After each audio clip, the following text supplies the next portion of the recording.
Hello, everybody, and welcome back. It has been a few weeks? 2 weeks? Red week, blue week?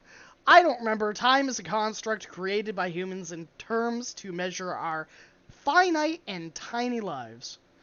Time is not a But, construct. Time is an elemental, and you know it. time is a wizard in Yu-Gi-Oh!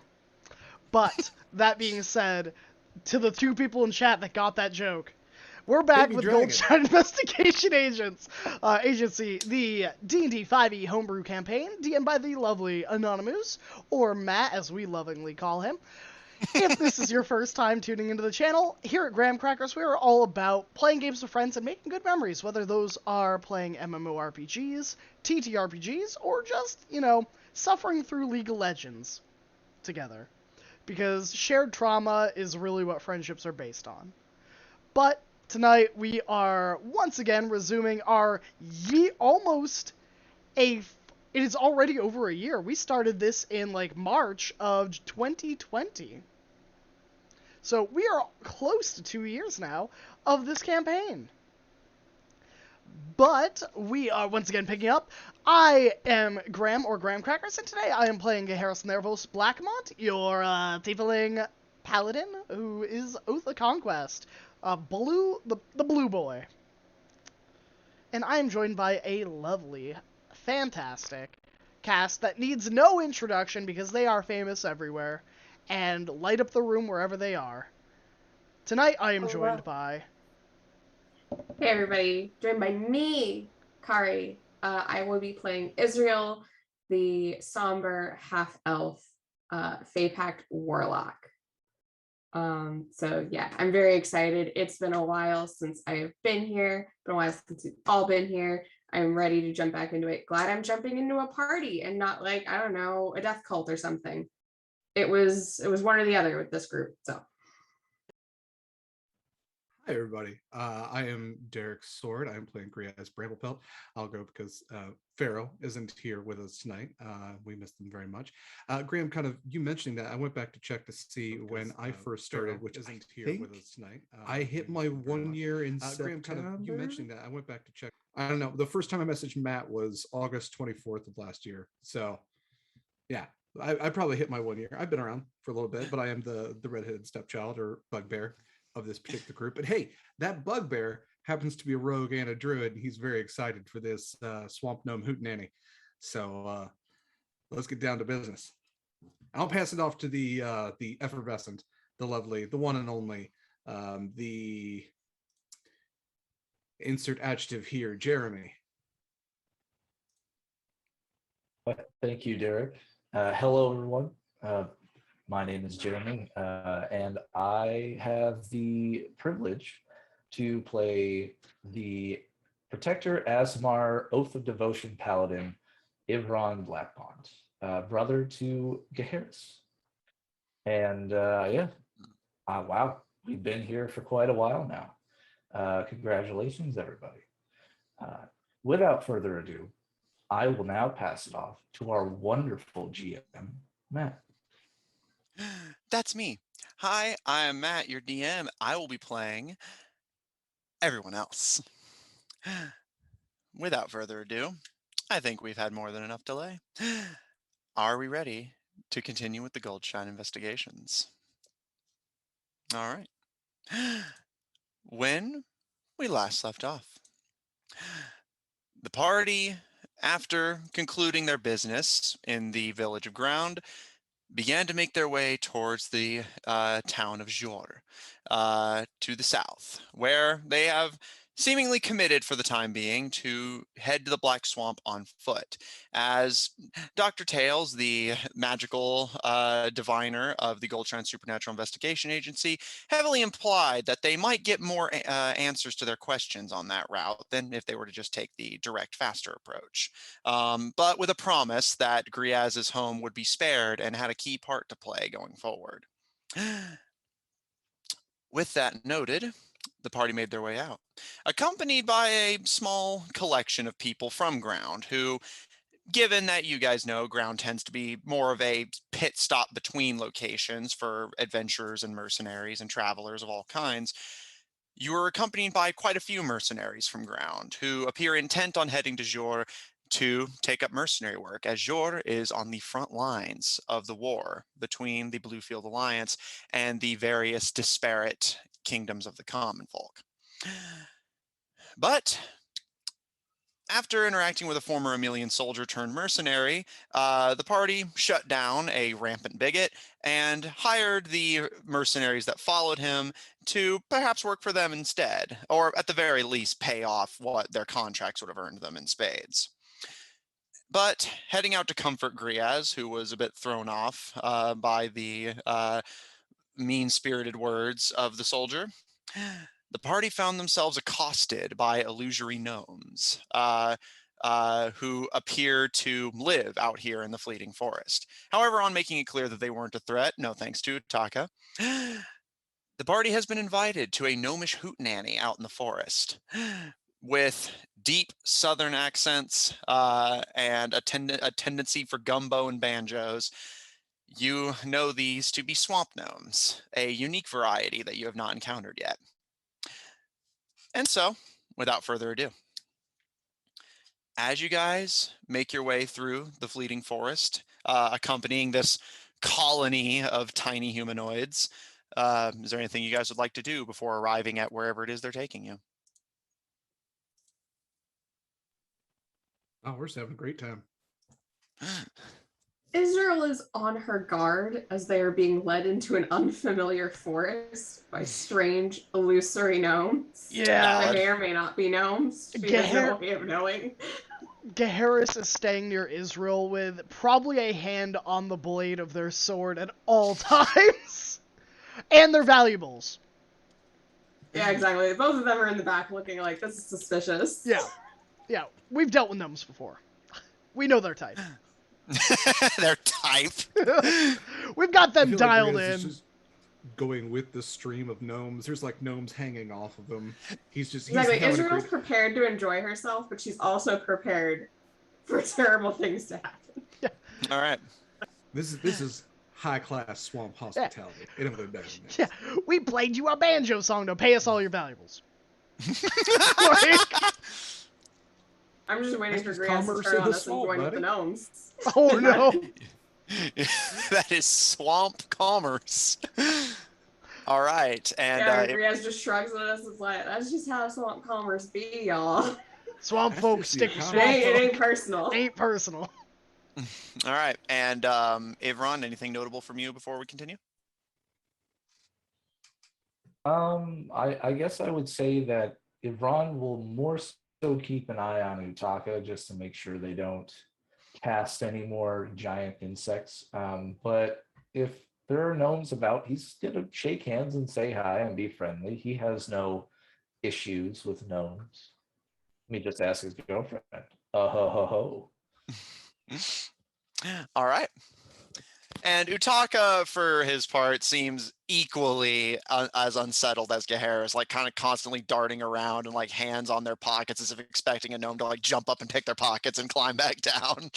Griaz, the gnomes hang off of you, some of them quite young, and just babble happily about the hospitality you're about to receive, but it all kind of drowns itself out. But you know, swamp hospitality is the best hospitality. As the gnomes take you deeper into the forest, they actually take you quite a ways in, easily like a 20-30 minute walk, but no shortage of music, noise, and company, until eventually you arrive in what appears to simply be an unremarkable clearing. But Griaz, you're the first to notice it, although the rest of you pick up on it in spurts afterwards. The only visible thing unique about this clearing, or less visible but sensorily speaking, is this like sickeningly sweet smell. Not quite candy shop sweet, almost like the smell you would think of like burning sugar. Like it's like this honey-like smell. It's almost overwhelming. And Griaz, as it hits you the hardest with your particularly sharp senses, you can actually feel yourself like having to like blink it away a bit as you like actually are thrown off kilter slightly. And there's actually this like you notice this, Griaz, the rest of you don't, but Griaz, you in particular notice there's even like a very sweet, like thick taste to the air. But you watch as Billy Jim, the gnome who had befriended you, walk to a nearby tree and hold his hand out for a brief moment, not on the tree itself, but in front of it. And after feeling for a moment, this like the distinctly metallic thunking, and just, come on, cousins, we got guests. And Gaharis, you feel your blood actually chill slightly as you hear this like almost train whistle like sound echoing through the clearing in the forest, and this and the honey sweet scent is immediately drowned by this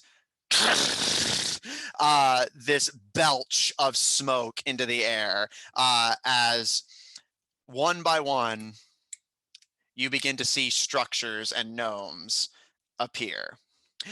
The structures are unlike any you've seen before. You see small, almost ovular, you would imagine them to be homes, judging by the doors and windows and decorations, but they have pipes and weird things stuck to them. And where you would expect there to be the solid wooden or stone foundation that a house would be built on, you instead see gears that all turn these this strange material that wraps around the gears, almost forming a tread. And while none of them are moving at the moment, I will say, given where you come from, Israel, I think you'd be the most familiar. It looks like these houses could just move if sufficient force was applied to them or some other means of locomotion. Given their rounded shape and what appears to be gears and treads acting as locomotion, they likely are intended to be mobile. And all of them are now belching smoke from their chimneys as various gnomes begin to appear and start to hoot and holler and celebrate. And immediately you're all greeted by an even larger tide of gnomes greeting you, patting you on the shoes and ankles, and firmly welcoming you into their ranks. Looking around, you find yourself in a clearing of these strange ovular clockpunk homes, all belching smoke up into the tree line as their chimneys kick into gear. And there appears to be some form of celebration going on. Streamers and balloons are strung between the various homes. And in the center of it all is a particularly large, although by gnome standards, that's still not much, gnomish woman, particularly round in the belly, who's currently crouched in front of a campfire and kind of poking and prodding to keep it active as a cauldron of gnome knows what boils and bubbles in the center. Logs, presumably from the surrounding trees, are rolled to provide seating. But what is seating for potentially upwards of 10 to 20 gnomes, like this cafeteria table setup, would probably sit like maybe 3 or 4 of you. But overall, you are welcomed and the celebration seems to be in gear. Food does not appear to be being served yet, but music immediately kicks back in as you can see a gnomish band perched on the porch of one of these mobile homes, some with bottles, some with banjos, and various instruments all beginning to play. One particularly vocal one with an accordion begins to happily churn away at it as, rather than the somewhat classier but more subdued partying of the winter festival in Valebright, these gnomes seem insistent on partying and partying hard. With that, as you guys are surrounded by partying gnomes and Billy Jim looks at you happily, what would you all like to do, if anything? Israel is feeling far more familiar with this as it becomes clear what this is. Because she has these. These happen where she's from. Just not quite this tone. Maybe the music's a little different. Of course. People obviously were much taller. But it's the same deal. I think first she's actually going to approach one of the milling gnomes. Mhm. Not Just one of the woman at the pot. She's busy. Yeah, okay. So just approaching she's very some of the busy. party goers. But one of the party goers. So like, what's the party for? The gnome in question kind of startles very slightly and looks up at you. You can see they're a very pale gnome with a curl of wild, like dirt brown hair and a slight goatee. Brilliant blue eyes underneath a woolen cap, and a very humble, ratty green cloak. But they don't seem hostile, more just kind of surprised that you talk to them. And as you look, you see their eyes are pinkened very slightly, mixing with the blue, and their lips and teeth are a very distinct, unsettling red. But they kind of look at you for a second, smile, and just we're just it's for the winter festival. We gotta make sure I get a partying in while the partying's good. And they just smile and tilt their head a bit. Yeah, she just sort of like pats him on the shoulder, like waves him along. It's like, I don't know what's up with you, man, but you can keep going. Not gonna ask about that. We're not gonna ask.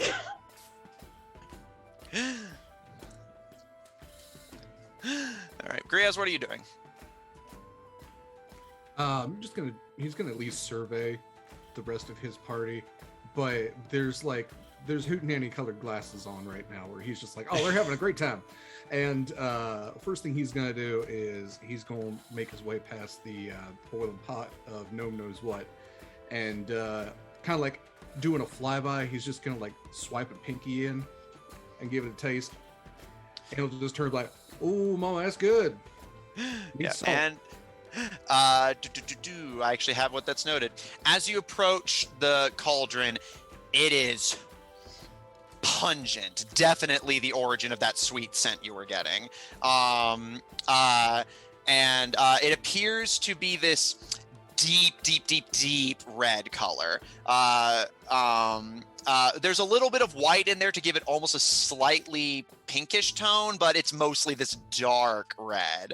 Less like blood though, and more akin to wine, like a kind of scarlet to slight pink wine.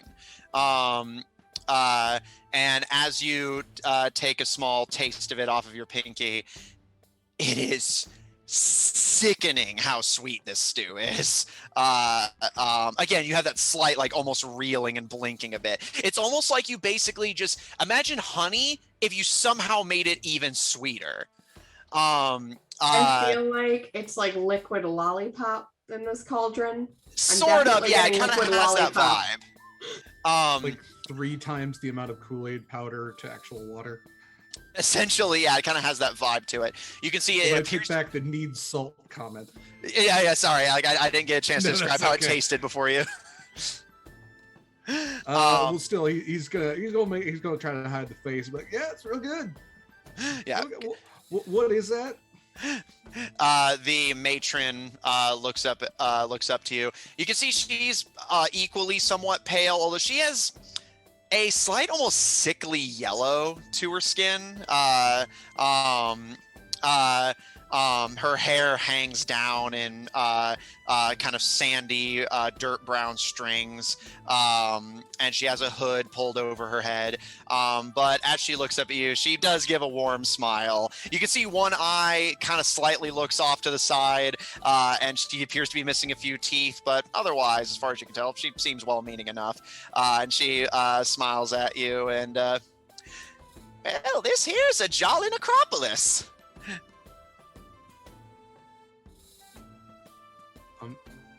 One more time, you say a jolly necropolis? Jolly necropolis. Been fermenting this batch for the last week. And Griaz, all of you do catch this. After a moment, the cauldron itself kind of rattles very slightly, and all of you hear this just echo across the clearing, and she just kind of lightly baps it with the poker she was using to poke the fireplace. Hush, you.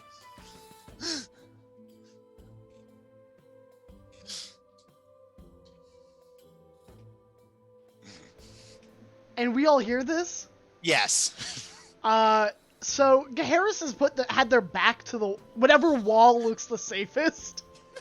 Yeah, just kind of up against the trees. Yeah, like leaning There are with no his walls. back against something, like plated arms crossed, shield kind of at the ready, and like a hand never straying from their blades.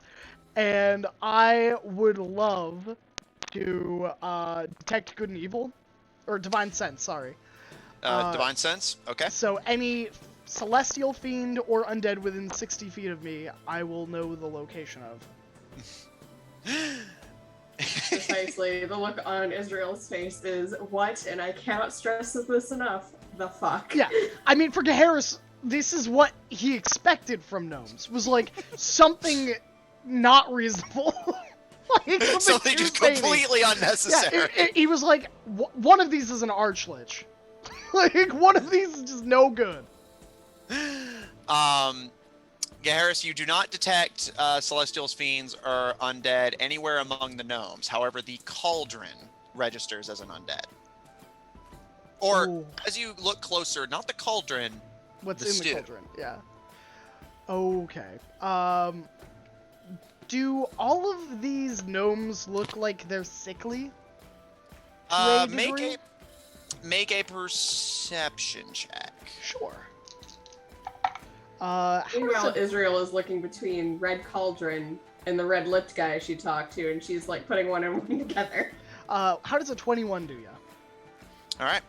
You look around, and the gnomes around you, they don't look sickly. A few of them sure look like maybe a little on the pale or paler side, but not unnaturally so. And given that it's the dead of winter and they live in the forest, it's not completely unreasonable that they might be on the pale side. What you do notice is that quite a few of them, though, including the one Israel just talked to, are walking around like they're in some kind of daze. They don't seem unhappy, just like distracted. Like you'll see like a few of them like kind of blinking very rapidly or seeming like really wrapped up in their thoughts before kind of shaking their head and looking around. Overall, they're happy. They're acting strange. Yeah. Stranger, Thor, and gnome. Yeah. Does it look like it's maybe poison induced or A medicine check. Oh no. And Griaz, would you mind making me a history check with advantage? All right. Well, I'm gonna use my last chat inspiration to reroll. Much better. 18. Okay, 18 for your medicine and Griaz for your history. Rolled an 18 and a 20, so it's a 21 history. Okay. Sorry, I was taking a few notes. Before I answer, actually, I'll answer Gaharis first. Gaharis, looking around, you're not sure whether to be relieved or not, but by your best judgment, these gnomes are not. So you're asking if this is like poison, essentially? Yeah, or some other effect like that I could remove either from a spell of protection from poisons or from a lay on hands. Looking around, their behavior as you kind of examine a few of them doesn't remind you of the way it's distinct, but the vibe you're getting, it's not poison per se. It's poison in a sense. It's drugs. They are high. They are incredibly high. And Griaz, as you look closer at some of them, you initially think the same thing Israel does, that perhaps the bloody lips and teeth are coming from the cauldron, but looking at your own finger, it didn't even stain your fur. It appears to be a liquid for the most part. It's like, it has that kind of like texture that a casserole almost does, but like, but it's not well, some of it does cling to your fur. It's not like unnaturally staining like it would look to be with these. You do, however, recognize something that would get your lips and teeth bloody and get you super high. A drug that is found in the local swamps. It's produced from a vine that grows in the marshes of Mazai, and it's incredibly addictive, but it is said that excessive use of it will stain your teeth and lips bloody red. So while the drug goes by many names, some simply call it swamp blood. Not Red Vine. On the streets is Twizzler. Yeah. I think he's still standing by the pot, a little concerned about what screamed, whether it was, "Hey, Mama, what made that noise?" I ain't never had Jolly Necropolis before, and I'm just wondering if that's part of the process.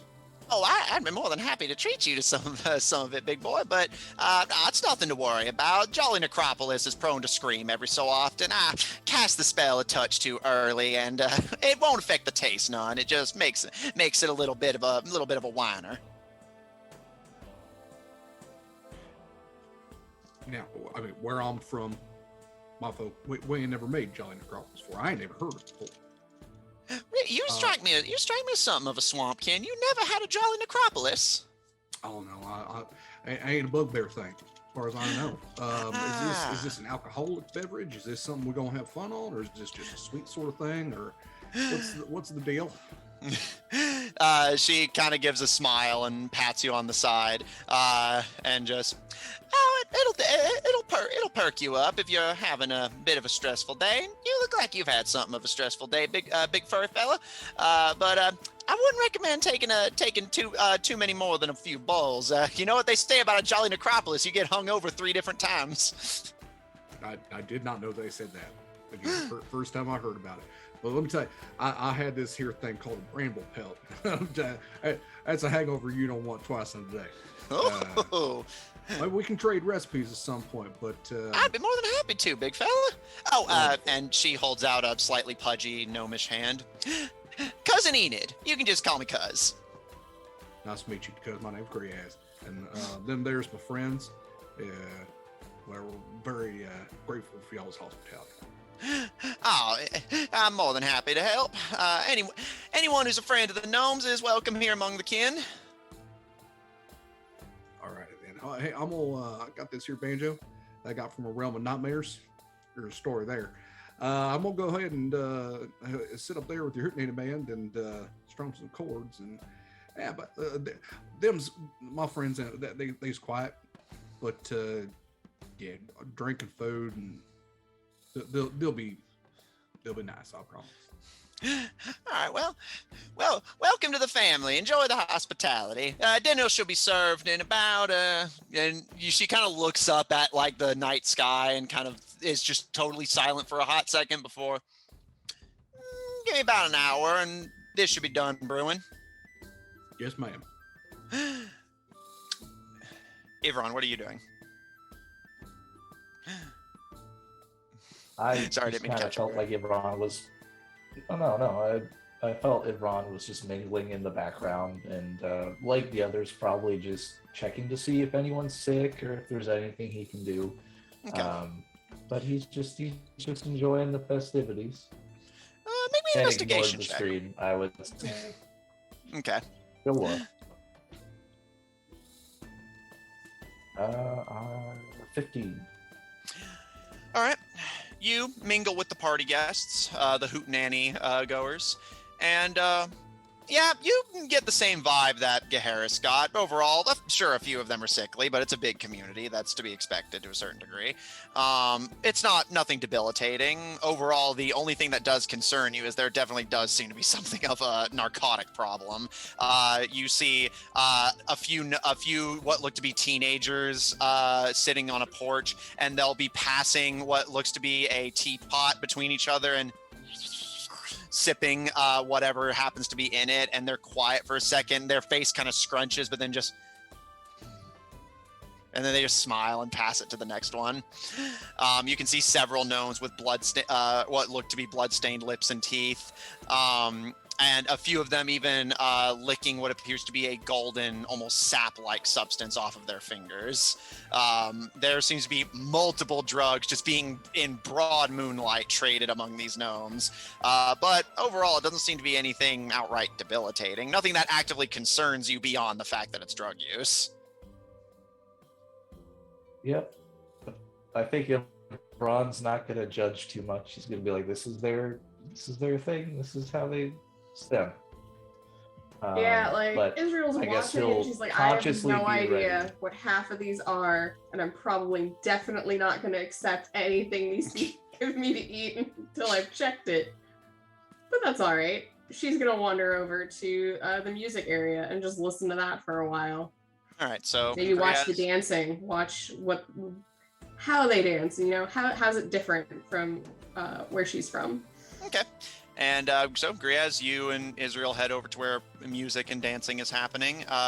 Ivron mingles with the party guests, not begrudging them their narcotics too badly. Harris, what are you doing?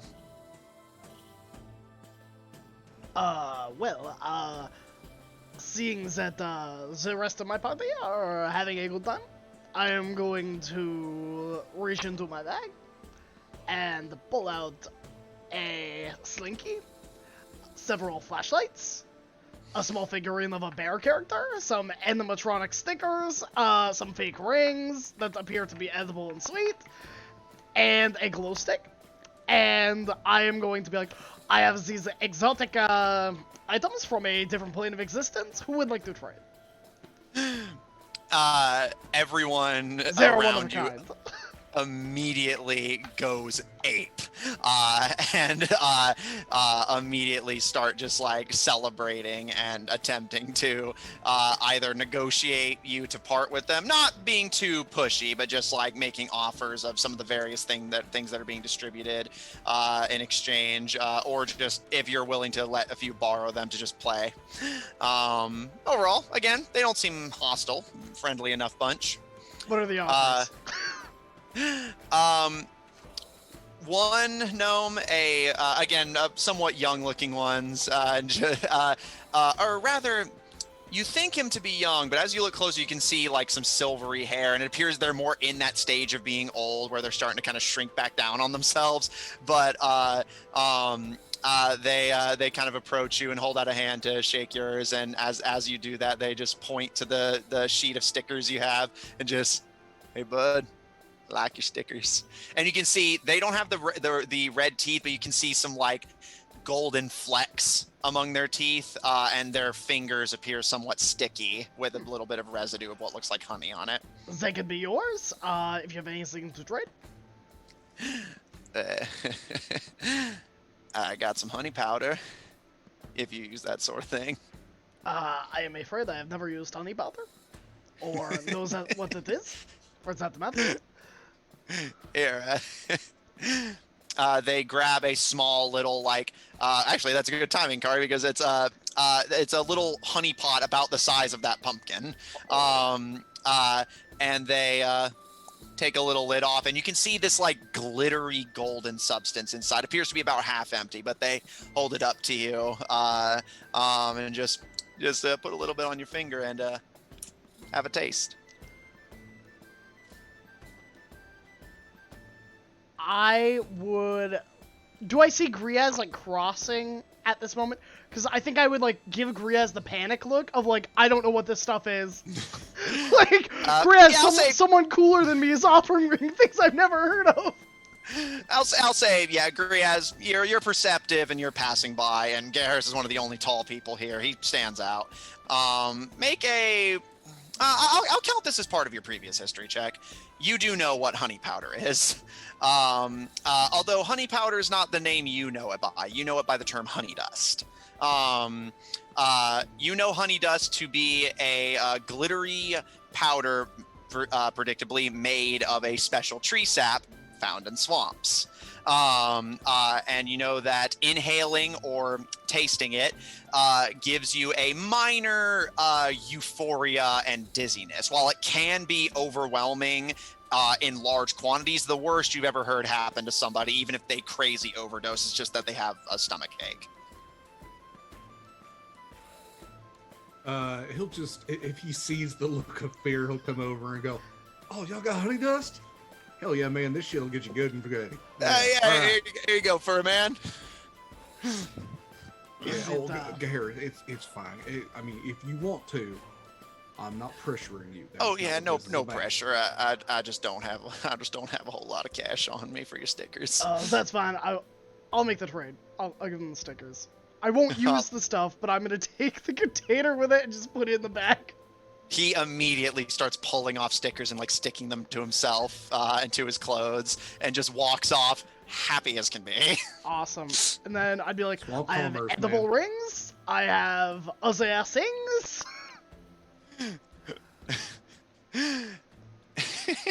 Ria's just gonna kind of, if he sees like a Harris has set up a market of Nightmare Realm paraphernalia, he'll just yell out, "Hi, y'all got stuff to trade?" You see several gnomes immediately turn to look at you, and again, excited and ecstatic, as you can imagine, start to make both of you offers as your potential performance with the band is interrupted by this scheme. Yeah. You just tell me what I get. I will trade Yeah, everything in that group, except for the only thing I'm keeping is the sticky hand. Okay. I will say, so some of them do have actual money to give you. Do you have any idea what rates you'd want, or are you just trying to get rid of it and get something in return? I mean, I don't think I'm gonna rob them. They got cast out of their home, so I think it would be just fair value. And cash. Exactly. So no like lowball offers, but if it seems like a reasonable offer for what the thing is, he's probably gonna be like, yeah, sure. Yeah, because these are the only of these things in existence, so they are very rare when you think about it. No, yeah, absolutely. Okay. So you're selling the edible rings, the slinky.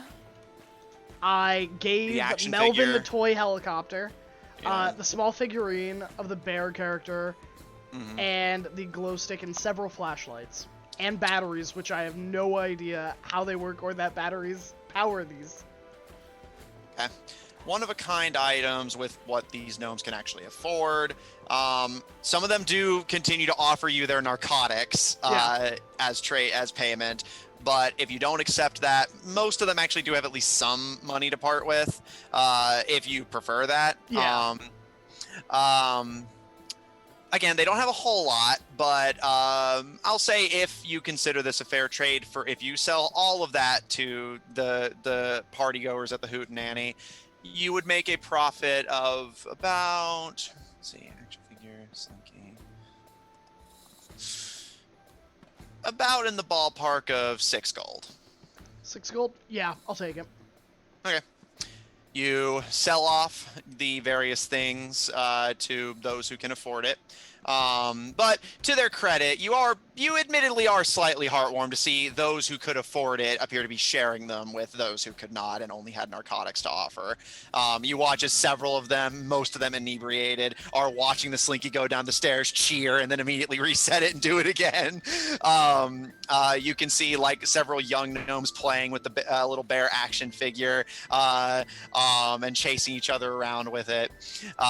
One of them kind of like looks down at the flashlight, seeming uncertain what it actually is, but whenever it turns on, they kind of jolt back, startled.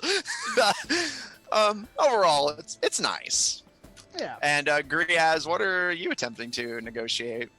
Oh, he wasn't trading anything. He was trying to advertise. Customers. Yeah. Okay, well, that did help that's, actually. That's smart marketing, is just yelling. Yeah, just yell loud enough. All right.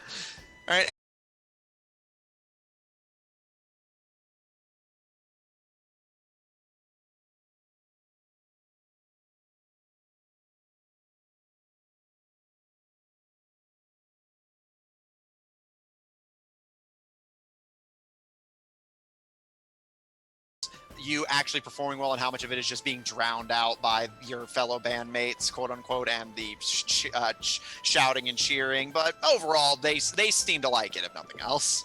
Why play with other people? You know, play well.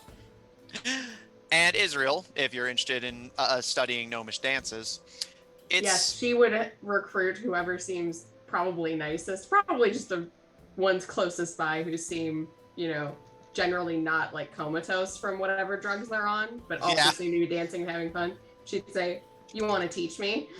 And she'd attempt to learn how to do the dances that they're doing, which I assume might be, I don't know, square dances. All right.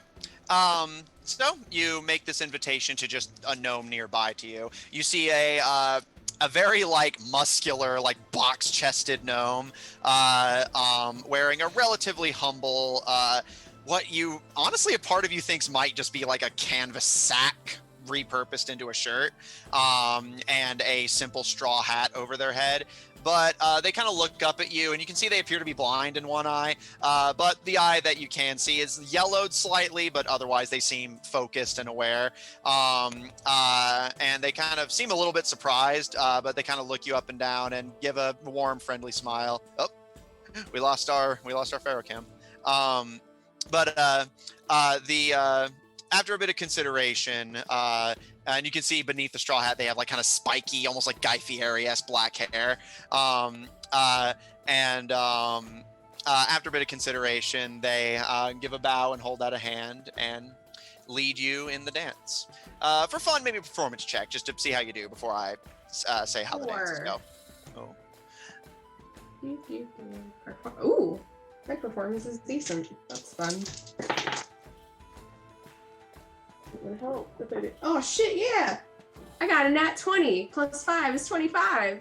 All right. Hey. As Griaz starts to strum on his banjo and the music kicks up, your gnome dance partner begins to assist you in learning how gnomish dancing works. And you learn through a combination of dancing with him and observation. Gnomes, at least this particular group of them, do not do partner-based dancing per se. You can have a dancing partner, but it's more just you're dancing together than your dance is actually being connected directly per se. Despite their, somewhat small and squat statures being gnomes, given that they are on the lanky side for creatures on the short end, their dances are very... The best way I can describe it is looking at the way they dance immediately for you contextualizes why Mistra walks the way she does. Their dances are swaying and wild. If Mistra moves like a cobra poised to strike, the gnomes at play and at dancing move like wild, angry rattlesnakes. Their dances are full of wild swings and high kicks. And you can see several gnomes will even, when they pass each other during the dance, will outright flip with a wild kick up in the air before landing on their feet and cheering. It's a very wild and difficult dance to do, but once you get the hang of how it's supposed to look, you start to replicate it. And Gaharis, as your attention gets turned to the dance floor by Griaz's joining of the band and Israel's joining of the dance, and especially because you guys are the only tall people here, it is wild watching Israel replicate this dance at her height, just flipping and cartwheeling over the gnomes at her feet, kicking into the air, spinning and sliding and waving their arms around. You almost estimate that really if any of these gnomes have been holding weapons, these dances could be dangerous. It is a difficult dance to do, but Israel, you imitate it spotlessly. And I would say, yeah, Griaz, as you kind of watch from your position at the band, yeah, you know that most people can't do gnomish dances. Their physiques just aren't made for it. And most larger creatures are simply too heavy to do the flips and sways that would be required. Several of the things gnomes will do while dancing for a human at human height would be physically impossible. It's only possible because of how lightweight and small gnomes are. But it is a delight to watch, if slightly terrifying to Harris, to know that Israel can move that way. I'd say, I guess for flavor purposes, Go for it. One, well, she's Fae, and it probably seems obvious in the way that she's able to move with this grace that you would not normally see in other half-elves or even other humans. And she puts a subtle spin on the gnomish dancing that has flavors of the dances that she's more familiar with from where she grows up. So it has a feel of a little bit like Irish step at some points when she does some of the high kicks and touches down. And then other times she grapevines, much like some Middle Eastern like circular dances, like the Hebrew dances that happen in Judaism and stuff like that. So she has some of those elements as she is like cartwheeling and spinning and letting herself go wild. And she seems to be having the best time. This is incredible. She thinks it's lovely. And so she's fine now. She doesn't need to have the drugs, but she's doing good. Okay. And any update, Ivron, for what you're doing? Just in case before the party progresses. Is Ron able to, is the party far enough away from the original camp to where his telepathic link with Yao is stretched, or? Because I guess he just asked for like an update. Be like, is everything okay there? How far does your telepathic link go? I think it's a mile. Because it's fine steed. Yeah, it should be a mile. You would be within 1 mile. Yeah, you're kind of on the edge. Basically, if you get to the edge of the gnomish camp, then yeah, you're within range. Just barely, but you're there. So you telepathically contact Yao for an update, and there's a moment's pause before they answer you. All's well at the camp for now. Very good. Thank you, my friend. Keep me updated if anything changes. I'm not sure how long we'll be here. Apparently, we're a part of something called a hootenanny. It's quite fun. Sounds like fun, Captain. You have a good time. I'll hold down the fort. I then think Ivron, I can't remember if he gave away his harmonica or not, but because it's not on my equipment list anymore. I don't think so. I don't recall you giving it away. I don't remember what I did with it, but it's not on my sheet anymore. But if we don't recall, then I'll put it back on later. But for now, what he will pull out, what he will pull out is his special pipe that Gaheris gave him, the pipe of fireworks, and he's gonna just start blowing fireworks into the air. For what good that will do. Entertain the gnomes. And Gaheris, any updates?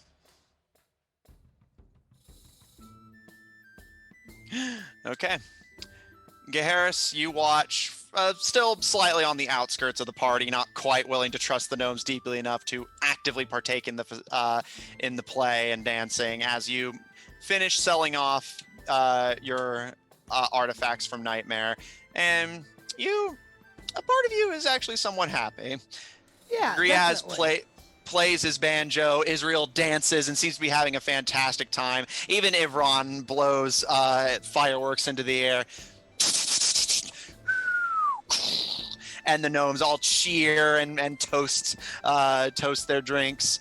And even Utaka, after a moment to find a small out-of-the-way clique, kind of sits with some gnomish teenagers who enthusiastically pass Utaka a teapot. And Utaka kind of looks at it, confused, but eventually shrugs, and they scrunch their face up wildly before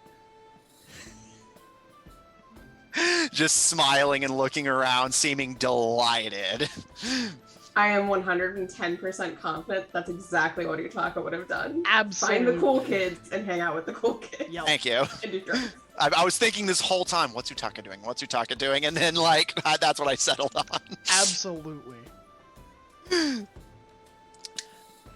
party continues for, as predicted, about another hour and a half. You guys are welcomed into the gnomish fold, especially as time goes on, with open arms. And several gnomes even begin to outright refer to you guys as cousin or brother, sister. Griaz,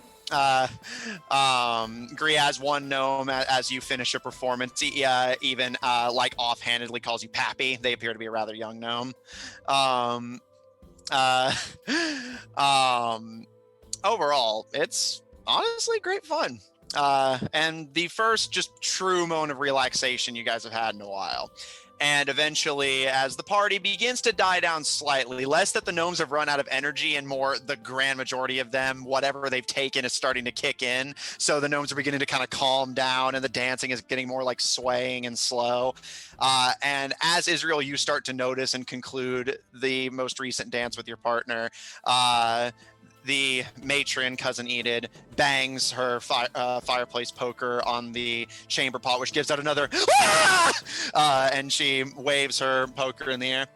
All right, Cousin Soupstone! And everyone immediately gives much more subdued but still enthusiastic cheers. And begin to gather around the various logs.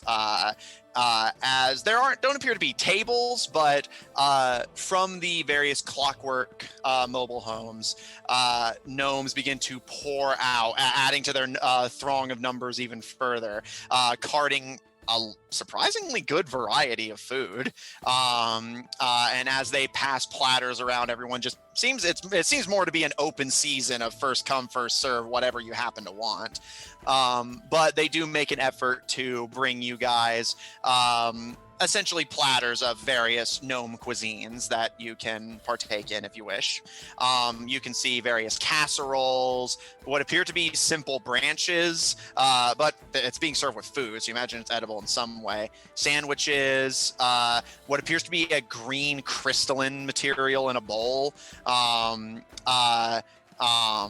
various meats and quiches, eggs, and of course, bowls of the Jolly Necropolis. It's a wide variety of food, but you guys can just take things at random, find something that strikes your interest, whatever you happen to wish for.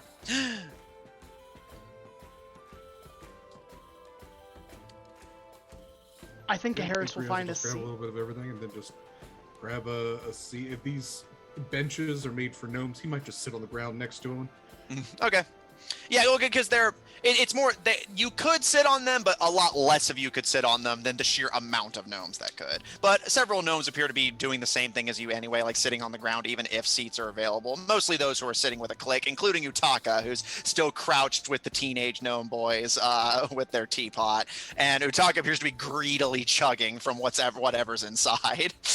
Yeah, Griaz is close to almost 7 feet tall, so I think like even him sitting is probably the height of anybody sitting at a table. Okay, so yeah. All right, so you take a little bit of everything from the platter and sit next to one of the logs. Harris? I will sit between Griaz and Israel and find a seat. Cast protection from poison on myself, and then eat. All right. Any particular food you're looking for, or just similar to yeah, Griaz, just a little bit of everything? good helping of everything. Okay. Maybe not the screaming stew though. Because that's so an actual undead creature. All right. Anything but a Jolly Necropolis then? Yeah. Israel? She's curious and definitely asking, I guess, the gnome to her other side, like, what the heck is the green rock-looking stuff, and what's the branch? And some of, like, the more unfamiliar-looking things like sandwiches and casseroles. She's like, oh, it's sandwiches and casseroles. Like, that's fine. That's normal. And she would take some of those, but then she's questioning the other ones before she grabs them. Okay, just a second. Just gotta take a few notes. Nothing you guys need to worry about.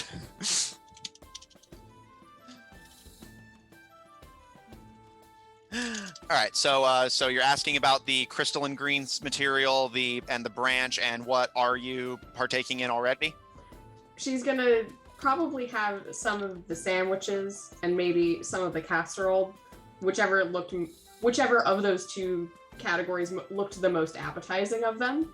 I'll say to your palate, the casserole definitely looks better, as the sandwiches look a little on the ripe side, let's call it.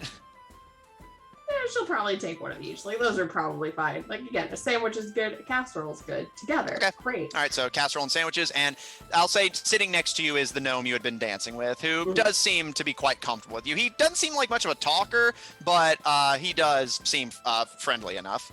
So yeah, you kind of gesture to the branch and the green material, and if you want to inquire as to what exactly those are. Um, So yeah, like, what are those supposed to be? Is he that kind part of of the meal?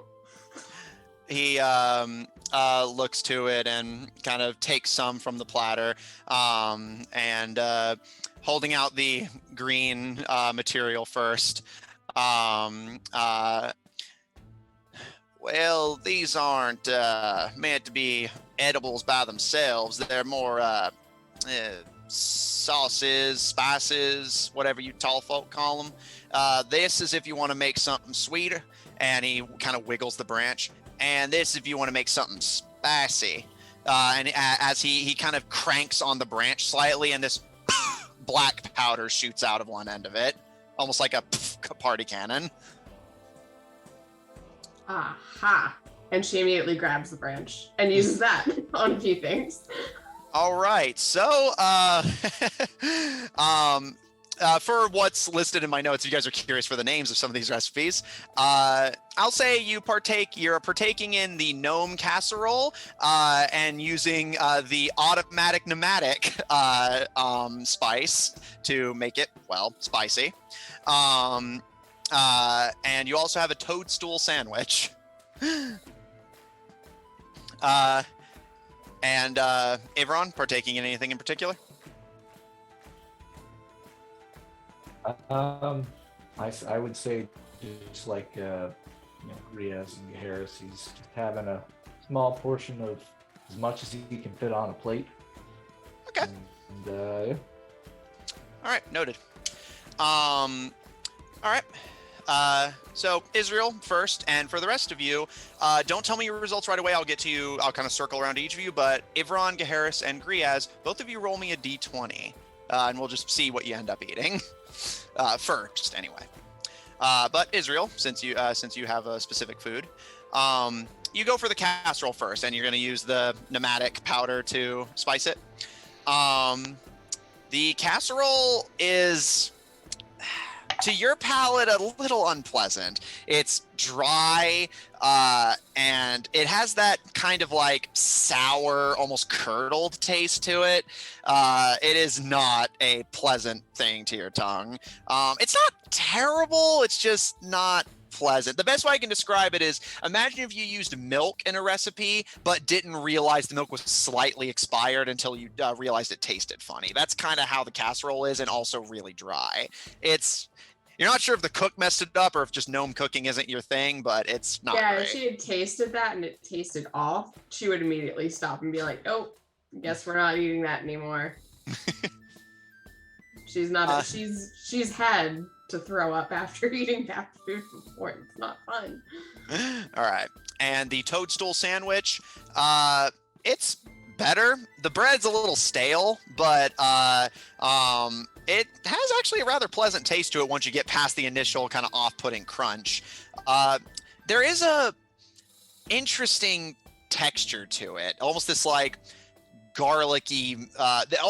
Imagine if you bit into something meaty, like the texture of meat, but it tastes almost like garlic. It's interesting, not necessarily terrible though. You definitely prefer the toadstool sandwich to the casserole. Oh yeah, no, she's definitely vibing with the sandwich. This is fine. This is good. Good yeah. So worst you can say about it is that the bread appears to be stale. And Griaz, for some swamp cooking, what'd you roll for your d20? Rolled a 2. Okay, I'll say actually, yeah, that means you have a bit of a collection of everything, but the first thing you dip into is actually the casserole. You get the same taste vibe that that Israel does. However, you would know, being more familiar with swamp cuisine, even if this is granted a more gnomish dish, but again, you rolled well in history and it's a swamp specific recipe. You know that this casserole is much better salted, as the ingredients they use really give conflicting and powerful taste that the salt kind of neutralizes. Israel spicing it definitely did not help. Salting it a little bit, it definitely makes it better, although to some less swampy palates, it definitely still has that kind of like unsettling, like slightly expired milk taste to it. And He's still gonna finish it because it's rude not to. Yeah. And for fun, roll me another history check. Just a regular one this time. Just for funsies. It's I think a 12 plus 1. Yeah, it's 13. All right. I'll say you've heard of this recipe before. It's not like a family thing. A lot of the gnomes of the Fall Marsh make this. You don't know exactly where they get the ingredients from, but you know that the casserole is made from a mixture of breadcrumbs, various fungi found in swamps, and cheese, but specifically not cheese made from traditional cattle. You don't know what they make it from, but it's definitely not like cattle milk, which partially is to blame for the somewhat off milk taste. And the cheese. Yeah. Again, it's for you, it's better, especially because you know to salt it, but it's still not necessarily to everyone's taste. Garrus, what did you get on your d20? I got an 8.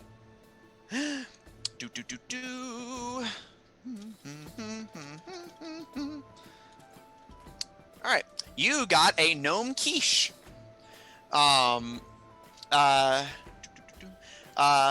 Kind of biting into it. It's powdery and the taste is strong, but not actually terrible. You can't put your finger on it, but it has a very powerful, pleasant, almost berry-like. Again, the powderiness kind of throws you off at first. You almost kind of want to cough, almost like something really overloaded with cinnamon. But once you get past that, it's actually rather pleasant. This is wonderful. What type of berries do you use? One of the, I'll say Israel's dance party sitting, because they're a gnome sitting very close to you already. We don't use berries for the quiche. What does it say? Whenever one of our kin unfortunately passes on, we mix their bones into it.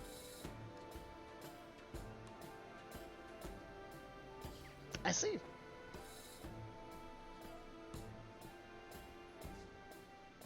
I slow my jaw like, I'm gonna chew on this bite for a long Garrus, you time. now know why you enjoyed it despite its peculiarities. Feasting on my enemies. I get it. And Ivron, what'd you roll? Ron rolled a 15. Ooh. And he is going to slide the quiche off of his plate. But try to do so no one sees, because he doesn't want to be rude. But he's not about eating people's. Okay. Ron, the first thing you grab, again, just all of you kind of grabbing higgledy-piggledy. The thing you're looking at now, you're not sure what to make of it. It appears to be a pollywog, or just a toad, but with some visible stitching over its mouth and back. But looking closer, the stitching appears to be this like velvety green color. And the whole thing is in this slightly like almost periwinkle colored sauce that you cannot for the life of you identify. The toad is lightly covered in this periwinkle substance. You haven't tasted it yet, but it is unsettling to look at. The pollywog appears very large, easily the size of your fist, and just in this like basically imagine just a toad sewn at the mouth and back, placed on a plate, and then dipped in this periwinkle colored sauce and has that slathered on its back. Will you partake? Very, very well. Yep, I suppose so. Small bits. All right. You kind of cautiously bite into it, and you make sure to get some of the sauce on it at least, and it's incredible. The taste is definitely foreign to you, and there is still that very slight, like, curdly aftertaste to it. You're not sure what exactly they're using that causes that, but it's delightful. It has this, you can get, like, you're getting almost like hits of like different flavors of whatever they've stuffed this thing with, but it's not bad. You can get a little bit of what you recognize as jelly, a slight crunch of seaweed, definitely some meats and cheeses in there, some mushrooms. You get a few like slightly more pungent tastes that you're not super down with, but that one's quickly replaced by a new one that is just as delightful. It's great. Definitely not what you expected from such an off-putting serving. That's phenomenal to hear. Ivron is not going to ask any questions. He doesn't want to know. You are not going to ask how the enjoy sausage is made. Ignorance is bliss here. Ignorance is bliss. It's what's Ivron's going. All right. If Griaz looks around and sees people like taking bites of stuff and it not being their thing, he's gonna just take his shield and just set it in the center of everybody, and he's just gonna like smiling, like, you know, if y'all's feeling full, just give your leftovers to Junior. Excellent. Thank you, Griaz. I am so full that I think that I could not eat another bite. All right. Yeah. Israel does the same with the rest of her castle. Yeah, and then just pats Junior. A little bit. Junior, the MVP. Junior goes to town. Shield the garbage disposal. Makes the garbage disposal noises. Ivron seeming to actually enjoy his meal, but also seeming content to not question how it is cooked. The rest of you start to kind of dispose of the bulk of your dinner, and Junior happily chows down on all of it. If they taste it at all, it's definitely not putting them off at all. Eventually, the dinner lasts for about a half hour if you guys plan on sticking around. And eventually dessert is served. And you are brought you're basically just made open to what appears to be largely a big healthy helping of cake and some cookies and muffins. They all have sprinkles, but not vibrantly colored like most sprinkles are. All the sprinkles are actually just very drab, plain colors, like grays and whites and blacks. Other than that, the cakes, cookies, and muffins and just desserts seem relatively unremarkable, if you guys wish to partake. Oh yeah. All right. Anything in particular, or just a little bit of everything? A little bit of everything. All right. That's small hospitality, man. You got the whole table lined up. You know, you're chatting with folks across the way as they're grabbing food. It's like, oh, where y'all from? Oh, same place? Yeah, that makes sense. Yeah. All right. Oh, I know Griaz. your mama. Yeah. Griaz, you're in your element as you socialize a bit with the swamp folk, as you grab some dessert. Israel, Gaharis, Ivron, the three of you planning to partake? Israel is chatting, but she is not going to have any of the dessert. She's just got her arms sort of crossed, and she is discussing similarly as Griaz of like, where are you from? Like, where are you going? What's the news around? Like, what have you encountered? Have you been to Jor before? Like, do you know what's on the way? Like, that kind of stuff. And also, like, general information about the swamp and, like, what you can find here that's good to eat. What's here that's dangerous. Things like that. Okay. Things to watch out for of, like, are there any, will-o'-the-wisps? Are there trick trails? And do, like, the hillocks move around in the swamp? And you gotta be careful about, islands disappearing or something like that, Yeah. They're like, well, there's usually herds of catoblepis. All right. Gaharis? I have since realizing I did not want to eat any more food, I have targeted one gnome in particular. I don't know who they are or why I targeted them, but they are now my victim for the rest of the night. I'm just going to regale them with stories of Papillon, the one gnome that we adventured with. Okay. So Garrus, you find a conversational partner, willing or unwilling to chat with. Ivron, dessert has been served. Do you want to partake, or are you just going to join most of the group and just making conversation? Ibran will partake, maybe in a small amount of cake, and then he'll converse with other gnomes, just like the others, maybe asking a bit more about their culture. See if any of that relays to other gnomes that he's met and have found connect. Okay. All right. Griaz and all right, Griaz. Partaking in the desserts, you kind of cautiously bite into one of the cookies. It's fine. It's a cookie. Doesn't seem remarkable in any way. Kind of cautiously biting into some of the muffins. Oh man, there is no caution here. I want to make that very clear. Oh, okay. Yeah, implicit trust is the name of the game on this one. Yeah. Okay. Hawking down one of the muffins. Also, tastes fine. It's not particularly great, but it's not awful either. It's a muffin.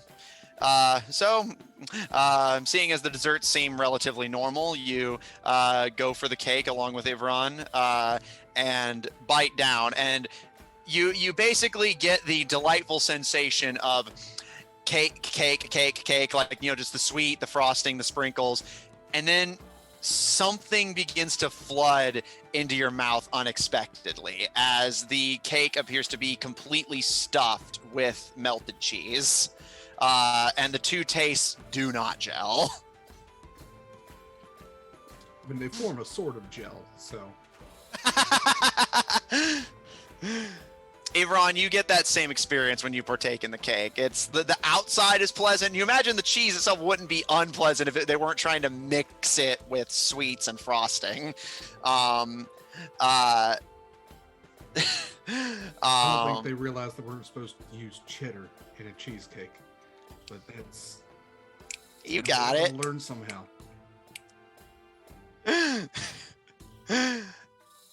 Utaka rejoins the group looking, let's call it distant, as they appear to be wildly not of this world, so to speak, and just holding what, Gaharis, you actually kind of have to blink for a second as it actually appears to be a slice of what you recognize, at least visually, to be very similar to the food you had found in Nightmare, the cheesy, breaded, and sauced triangular food. Utaga seems to have gotten their hands on some. You cannot for the life of you imagine how, and is just dining on it, and just, have you guys tried this stuff? It's great. I think he's high enough to be visiting his gods right now, but we're gonna get you. Israel just like fist bumps Griaz at that. Like, yeah, you're right. We'll get you a nice quiet place with a pillow and some orange slices, buddy. Everything's gonna be just fine. Don't need oranges, Griaz. Go sit down. Just chill. No! I want to get more of this stuff. And they just kind of wave the pizza in your face. Have at it then? Like, I don't know when. Did you just come to, I don't know, brag? No, it's fine, whatever. Israel's just confused. It's like you came over here away from wherever the pizza was to show us the pizza. And then remark that you're going to get more pizza. Like, okay, cool, bye. Have fun then. Really, that's just having a friend who's incredibly high when you're not. Just drop the pizza. All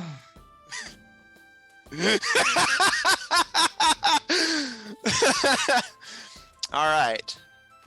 All I can think about is that vine, like the free taco vine, where it's like, your boy got free tacos and then falls. You see that moment of like pure devastation. All right. So, Gaharis, as you regale a small female gnome, who, to her credit, does seem legitimately interested in the topic, as you regale them with tales of your friend Papillon. And are you just like occupying yourself, or is there any specific intent? Just to be clear. There is like, if they recognize Papillon, sure, but as far as we as players know, is Papillon's family, except for one, are all stone. But And I think I Papillon's would, not from here anyway. yeah. Well, I mean, we don't know where Papillon's from. To Yeah, be fair. fair, Papillon was like, I got Fair. lost in the woods, and I'm scared of butterflies. Fair. But then I think I'd also maybe, gosh, who is the eccentric gnome magic item shop guy? Oh, Basil? Basil. I will Basil. name drop Basil, because I think it would be absolutely devastating for them if this turned out to be their family and they were the one black sheep who moved away. All right.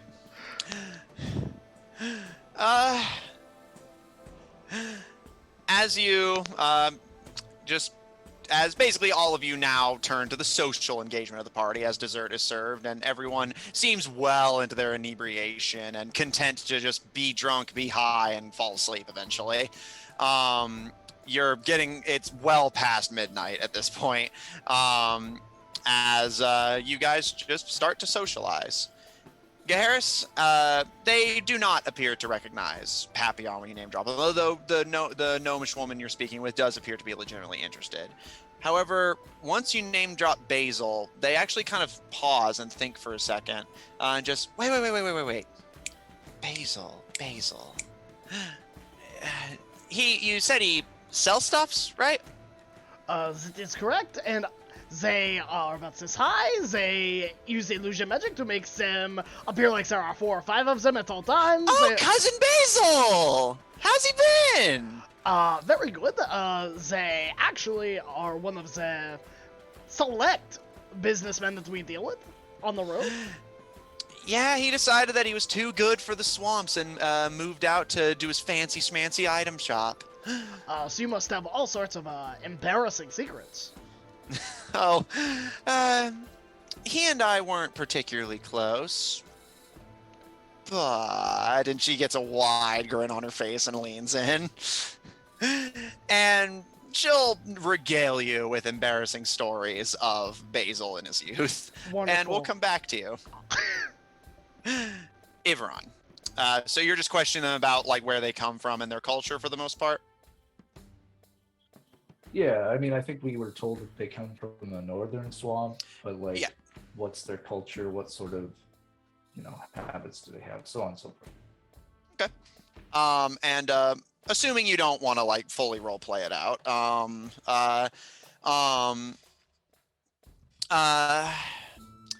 they seem relatively open to talking about it. So I'll say if you want to get more than what I'm about to tell you, then feel free to let me know and you can make a roll. But I'll say this part you can easily get.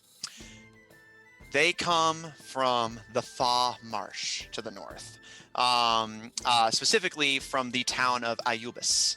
While it is not a primarily gnomish town, it was a very large gnomish population. They weren't always the constantly moving, nomadic, drug-addled swamp gnomes that you see before you. At least that's the vibe you get from their descriptions.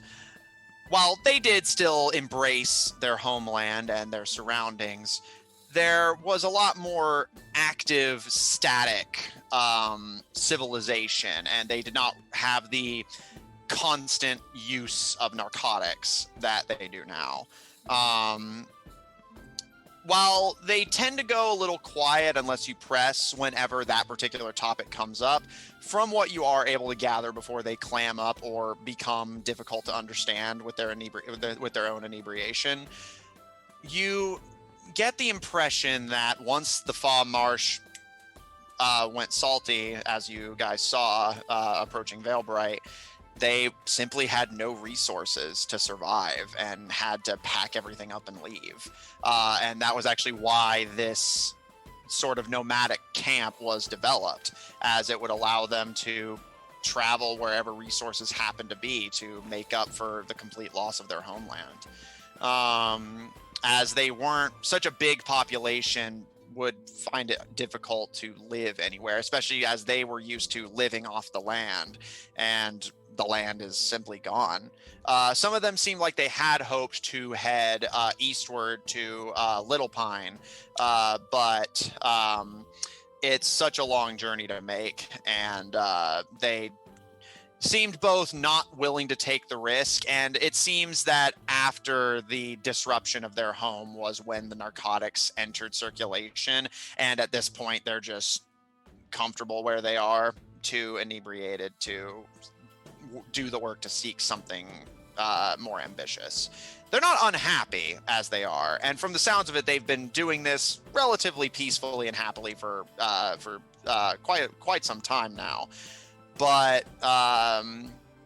they mostly trade with the people of Jor and Ground. Their village basically constantly bouncing around in the fleeting forest to whoever has more resources, sit there and like get what they need, trade for narcotics and supplies, and then hop to the next place whenever supply starts to not be able to meet demand, as it were.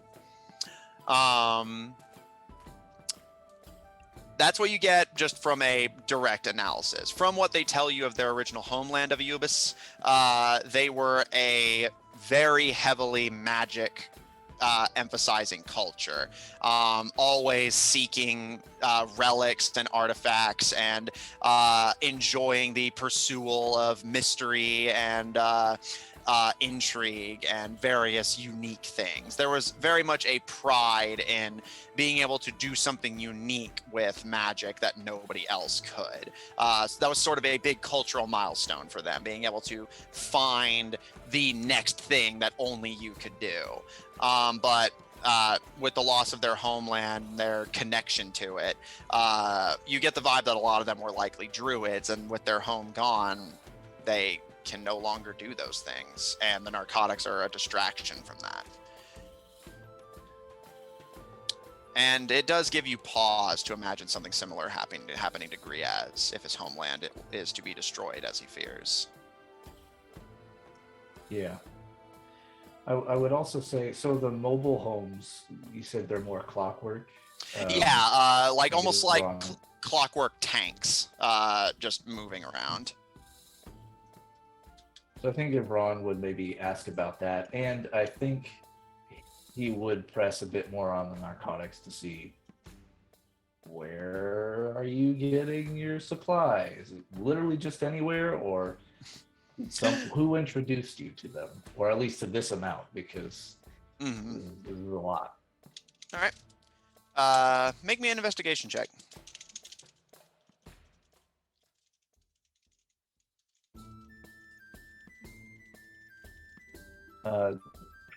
16. On pressing further, the narcotics are simply what they find lying around, or a existing stockpile that they dip into. While you get different answers depending on who you ask, the people who seem more to be in a position of authority and are distributing, but they're not the primary source, it appears like they get it from buyers in the surrounding settlements: Veilbright, Ground, Jor, even occasionally Salemo whenever their town drifts that far. And you even hear that a few of them get their supply from Amelia City. It appears that some of the gnomes will travel a little bit further outside of the settlement, gather supplies and narcotics, and then return to distribute it among their family. But even then, and whenever you start going into that, again, being inebriated, they start to get distracted, and you get your answer on the strange tastes of the food. Narcotics you can buy, but food for this many mouths is hard to come by. And unfortunately, it seems like when forced to choose between the two, the narcotics won. And thus, to eat, the gnomes genuinely seem to just find what they can find lying around in the forest, cook it into something palatable, and then eat it. From what they tell you out in the swamp, they were very proud of their cuisine and cooking. And while you don't know from personal experience, you kind of get the vibe that some of their dishes whenever they had the whole marsh to pick from, likely some of the dishes were extravagant and delightful. But now it's just drug-addled druids that lost their magic and eat whatever they find on the ground and spend all of the money they can earn on drugs to forget.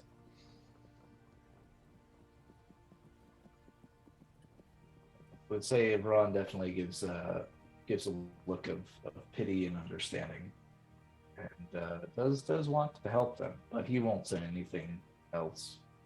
I think he'll just become solemn and quiet.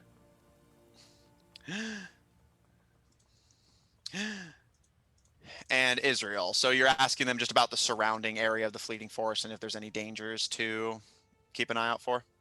Yeah, and any, I guess, recent news they have Right. about the way to Jor.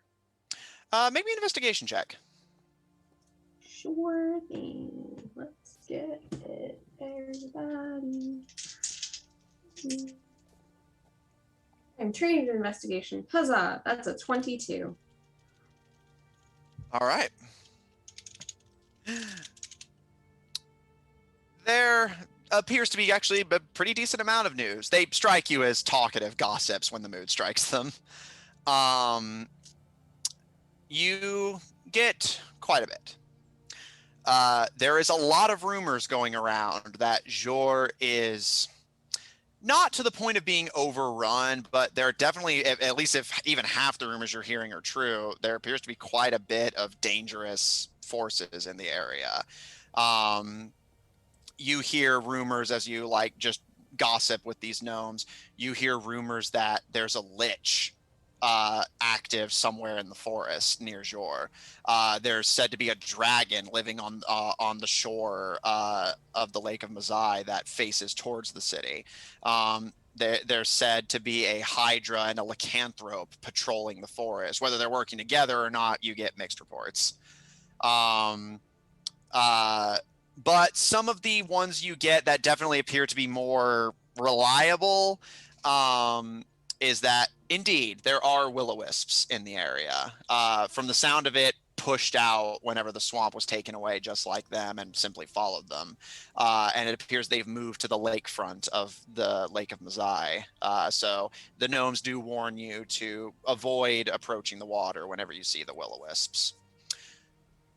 While they do not seem certain, and a part of you thinks the information may be outdated, but they appear to be aware that at least at one point there was a mimic infestation in Salemo, and from what they say, some of it has flooded over into Jor.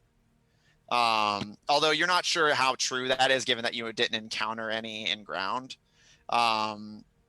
And the local population, especially near Jor, of Ahuls, the bat-like creatures you've been seeing flying in the night skies, is growing rapidly out of control and apparently are considered a major pest to the city.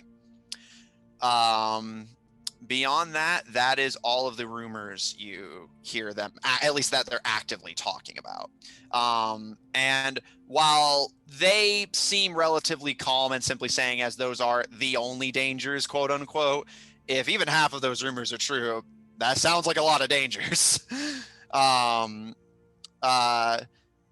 But again, you're not sure how much of it is narcotic-addled rumor milling and how much of it is potentially genuine concerns. Yeah, she might try to get up and mill about and ask multiple people. Yeah, which I assume you were doing, yeah. Yeah, and see how many agree with each other to try and sort of discern likelihood high, likelihood low kind of thing. And she does seem a tad bit concerned. And as she rejoins Gaharis, she just sort of shows him the notebook of things we might encounter on the way to Jor. And it's got the list of lich, dragon, hydra, lycanthrope. And the number of question marks indicates how likely she believes it to be. More question marks, less likely. She's doubts. Very sus. The will-o'-the-wisps have no question marks. That's like, we know those are there. And but that's what the list looks like to him, of just this list of many creatures and things you might encounter in order of likelihood. Which of these entities would I be familiar with on how to actually fight? Make a history check, and yeah, just history check. Sure. Given your background. Same for me, since I think Israel was a monster hunter prior to joining. Yeah, these you folks. you make a history check, but I'll give you advantage. That's good, because Gotcha. I have a 4. Oh, cool. So that's a. I'm a like, nat what is 20 a with the Hydra? advantage. What is a Lich? Yeah, no, yeah, I'll say. What are these Well, words? while you've heard the name, some of these are completely alien to you. You don't know what a will-o'-wisp is, and while you've heard of a Hydra and a Lich, you've never encountered one. I've never been in a swamp. Yeah, so They're dirty and smelly. Why would I go there? valid. Yeah, so with advantage, I did get a nat 20, so it's a 21 for history. Israel, you know these monsters well. Some of them you've even either participated in or actively hunted before. Hydra is among these, you would say, probably the safest, ironically, to deal with. The procedure from your profession is actually relatively simple. The main head cannot be completely destroyed. However, the other ones can be chopped and then burned to prevent them from regrowing. And then if the main head is separated, So I'm like, sounds suspicious. Doubtful there's a dragon. so you're not 100% sure on that one. A lich, every lich has something called a phylactery, which they have sealed their soul inside, and if the body is killed, they will simply come back as long as the phylactery lives. So find the phylactery, destroy it, and then kill the lich, and the lich will stay dead. Easier said than done, but doable. Will-o'-wisps are not something you kill. They are something that you just simply avoid. Yeah, you just don't go near them. Yeah, And so you wear the charms that ward off fey creatures, and you just try and ignore them, and you walk away. So yeah, so you would know the will-o'-wisps aren't a threat as long as you don't follow them. So as long as you avoid them, they will leave you be. You've killed mimics before, as has Gaharis, so you're no stranger to that one. Out of these, the one that kind of does concern you, at least like more than some of the others, and seems the most plausible, is the verminous swarm of overpopulated Ahuls. As you know that while the young are not overly threatening, although they do tend to travel in numbers, a single adult can completely drain an adult human of blood, potentially fatally. And even their bites alone have been known to break bones. Again, also potentially fatally. So if this swarm has gotten large enough and has several adults among it, that could be a legitimately serious hazard, especially if there's a lot of them to even all of you. As, you know, you have weapons and magic, but Utaka's lightning can only strike so many targets, and Ahuls are known to travel in massive swarms. And if this is a particularly large one, that does legitimately concern you. As for she would brief as like Gaharis looks at these and like, I don't know. There would be small briefings, so they're like conversing quietly with each other over like what just occurred. So yeah, as for killing them, it's actually relatively easy. They're not particularly strong creatures. The problem is just their sheer numbers and the fact that if even one gets their fangs in you, that's if it's an adult, a broken rib or arm, and a lot of blood loss. It's their large bats, which is terrifying. Like human-sized bats, it's terrifying. It's an animal, a dangerous animal, but an animal nonetheless.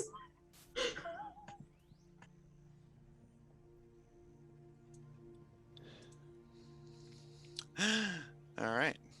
So, Gaharis, while you are unfamiliar with a lot of these creatures, Israel does brief you.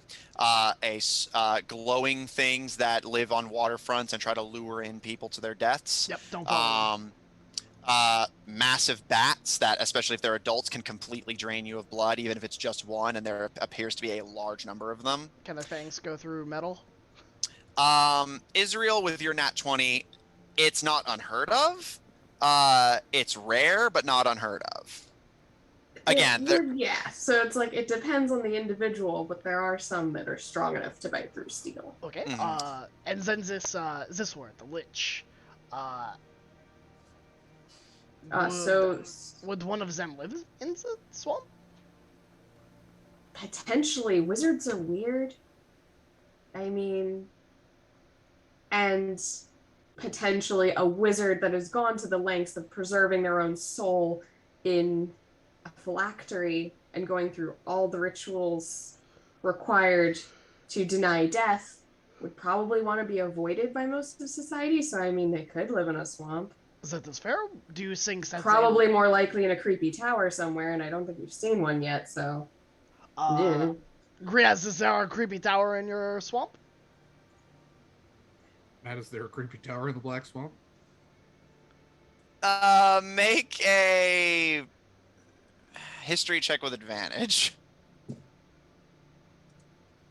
15. There was not necessarily a creepy tower. There was a large, I guess to some, potentially unsettling mountain that a lot of your people lived on in the area. But you don't recall any creepy towers. However, when Israel poses the question and the sort of unspoken backup question of where in a swamp would something like a lich live, the only candidate you can think of is one of the biggest landmarks of the Black Swamp. A large tar pit that so many creatures have died in that it's almost considered a unspoken ritual of those who live in the swamp, that if you know you're on death's door and there's nothing you can do, to go to the tar pits to die. It's known as the Black Swamp's graveyard, and is undoubtedly full of bodies that could potentially be turned to necromantic purposes. In the swamp would a lich be hiding? Sorry, I had to get that out. Yeah, we ain't got no towers or nothing, but I mean, there's definitely spooky places in the swamp that a lich could be hanging out in or hiding their shit in. And I got these tar pits, kind of a place for dead things to go. Like We'd like them to dinosaurs? stay there, but they don't always. On a scale of 1 to 10, how often do things crawl out of that tar pit? Well, 4, 5 maybe. I mean, it depends on how dead they were going in. That's part of it. And how strong they are coming out. I mean, the tar pits, I mean, it'll suck something down in it, and a lot of stuff don't get back out. But every now and then, something goes in there, and it was bit by a vampire, or had lycanthropy, or brought back by some sort of necromancer. You know what I mean? And then you get your tar-colored skeletons, and you gotta be careful about them because they get close to a match, and they just light right up. And yeah, then you got flaming skeletons. It's just that's a bad Tuesday. You know what I mean? I looked at Ivron. At the mention of flaming skeletons, like, they never covered this at Paladin School. I'm like, did you know about flaming did you know about flaming skeletons? Or tar skeletons? Or is that I knew about on this skeletons, continent? really, Is but- that a regular thing that people do in war?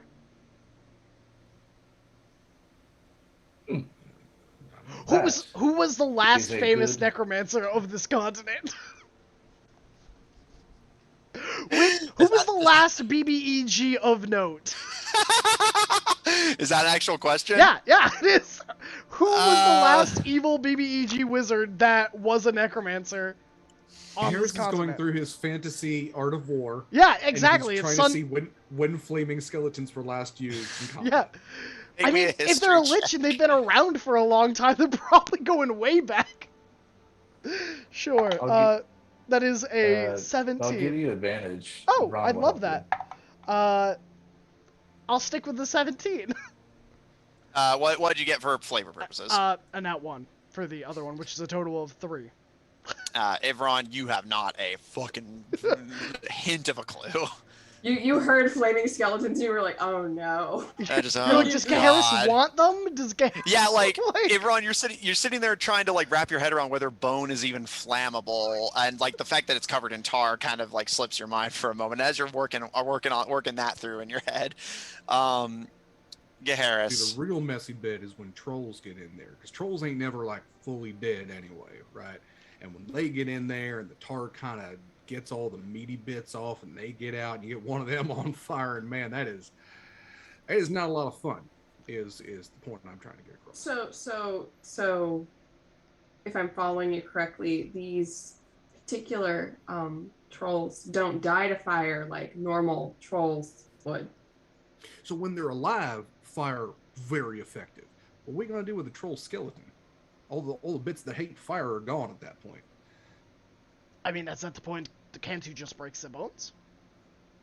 Sure, yeah. I mean, that's ideal. Yeah, but you know, they still have some sort of like weird regenerative process to it. This is me as a shitty player giving Matt just all the ammunition to make regenerative flaming troll skeletons. Yeah, definitely. From one DM to another. Definitely don't point out the undead T-Rex from gosh, which one is that? The published Tomb of Annihilation.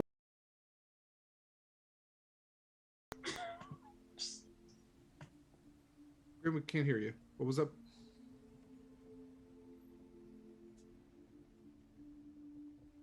Also, I will note I actually did write down flaming troll There we go. skeleton. I was like, what happened to my headset? It turned off. That's what it did. You know about the zombie T-Rex from Tomb of Annihilation? Yeah, that when it dies, it's just filled with zombies. Oh yeah, it literally just vomits zombies up. Yeah, it's great. Yeah. I've used that one before. Yeah. Yeah, it's a great stat block. For when your players can't get hurt enough. Gaheris, that's a bit of a tricky question and a very like hard one to answer straightforwardly, but I'll say from a matter of perspective, what would you as Gaheris consider BBEG material? So I think Gaheris has it split into tiers. There's like worldwide BBEG, continent BBEG, local BBEG. Okay. And so like world tier is definitely the dragon, and maybe and the wheel would be like, this affects everybody. Below that is like, individual members of the Cult of Red site. Yeah, it matters here, but likely wouldn't spread like overseas. Yeah. So I guess he's probably thinking of like in regards to someone that was on par with the Cult of Red site individually. Okay, and let me more clarify the question. From whose perspective? From mine. Definitely someone that killed people and raised them from the dead to conquer territory. Or even raise an army, or did bad things for bad reasons. Okay, well, I will freely tell you, by your recollection, there has not been any major necromantic incidences in Mazai, as far as you can recall. While, of course, there are necromancers and zombies living in Cask, most of those were rather small, at most local BBEG fare. And even then, again, whether they're evil is up for debate. However, I will throw you a bone, and if you're willing to accept it's not necromancy, but still potentially BBEG. Yeah. I mean, if it's dark magic, it's dark magic. I don't know the difference. Yeah, okay, yeah. If it's dark magic, then yes, this absolutely applies. So you can think of two that catch your attention as potential. Melvin.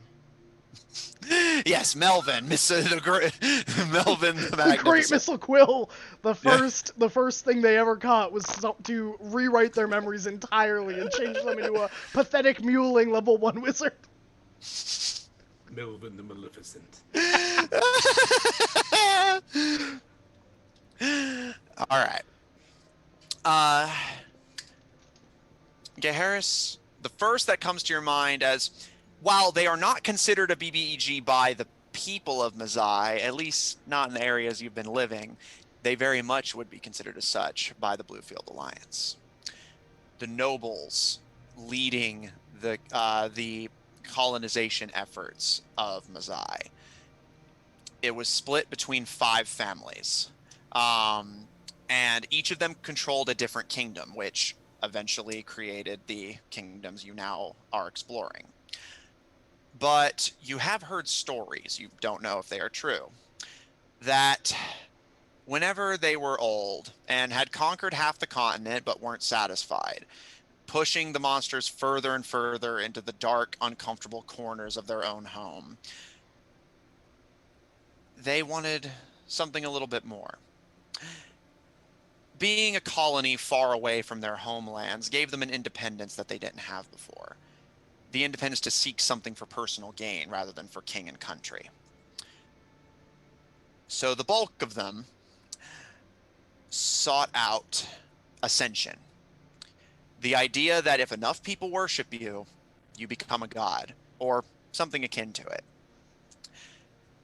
And by your recollection, the version of the story you heard, granted, you are from abroad, so it may not be the truth, or even the version the Mazaitians tell, but the story you heard was that whenever the nobles came together to plan their ascension into the heavens, there was one who refused, who thought they had taken enough from these people, and that becoming cosmic entities to simply reaffirm an already iron grip on land that wasn't even theirs to begin with was unnecessary and, frankly, cruel. They were cast out of the family, but the legend goes that they did not leave without making sure their mark was felt. According to the legend, the nobles did eventually succeed. They gathered enough worshippers to launch them into the heavens as gods. What kind of gods they became varies by the teller, but the one who refused made sure that the last thing he did before joining them, as part of the bloodline, he was considered a part of it. He made sure that the worshippers did not understand who they actually were. Because they say whenever enough people worship you, you become a god, but you become the god they think you to be. And he made sure that they would not have the powers that they had sought. According to the legend, they did indeed become gods, but minor ones. Ones that controlled domains that would not be helpful to war and conquest. Domains that they didn't want, and they were now stuck with. Ah, yes, the domain of passive-aggressive comments. Yeah, like, again, it varies by the teller, but in the version you heard, which your father told you over a laughing late night with you and your brother, he told you a version of the story where the 5th member of the family spread rumors in such a way to where they became the gods of things like the god of puppets, the god of sneezing, the god of tables. I mean, to be fair, the god of sneezing is terrifying because then every spellcaster can no longer cast spells. God of puppets is terrifying. What are you talking about? But you have to consider these people wanted to conquer a continent. That's true. Has anyone achieved ascension since? Not that you know of. Okay. I convey all that. I make sure not to tell Utaka about ascension. Okay. There is a clear look of panic on Garrus' face, like, this is a 19-year-old with too much power already. Like, Is there still the god of puppets? that's a good question. Did he get downgraded to master of puppets? Did he enter the Sandman? And I will say, Gaharis, if you're actually curious to answer that question, again, according to the story your father told you, they are indeed still gods, but their domains are so minor that they can't effectively do anything. Do their lineages still exist in Mizai today, or their holdings, or when they ascended were those lost? Their bloodlines do still exist in the form of the leaders of each of the 5 kingdoms. It is said that they are the children of those ascended gods. However, they do not go by the same names, as those names are now considered almost sacred to a degree. But you know that their iconography is still plastered all over the continent. You've seen it yourself in Veilbright. The hearts, the spades, the clubs, the diamonds, and a forgotten exiled fifth, the Joker. Okay. Uh, I will also convey all that.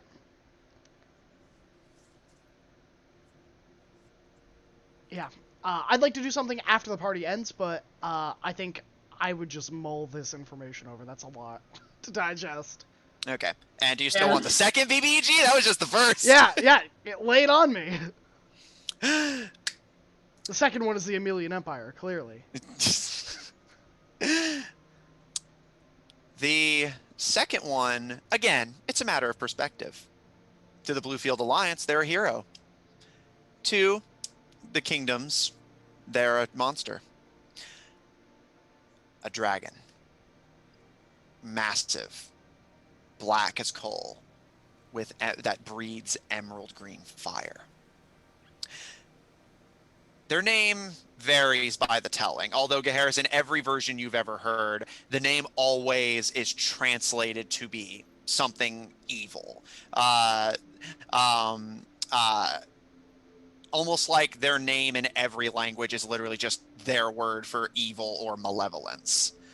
So their true name, if they ever even had one, has been lost. But a black as coal dragon with scales that were said to be impenetrable and that breathed an emerald green fire that would float on water and cause it to burn and to boil. You know of this person because they still exist. They're the leader of the Bluefield Alliance. They have not taken to the battlefield yet, but they are known to still be alive, giving orders from the shadows. Nobody knows where they are or who they are. Some dragons are known to be able to take a human form if the need strikes them. Yeah, it's probably just a goblin in the Augur Bowman Corps that flirted with us that one time. Gotcha, Matt! To be fair, that is very much something I would do. I'm onto your tricks. Noted. Yeah, now you have to retcon all this. You're like, oh. Yeah, let me just adjust my notes here.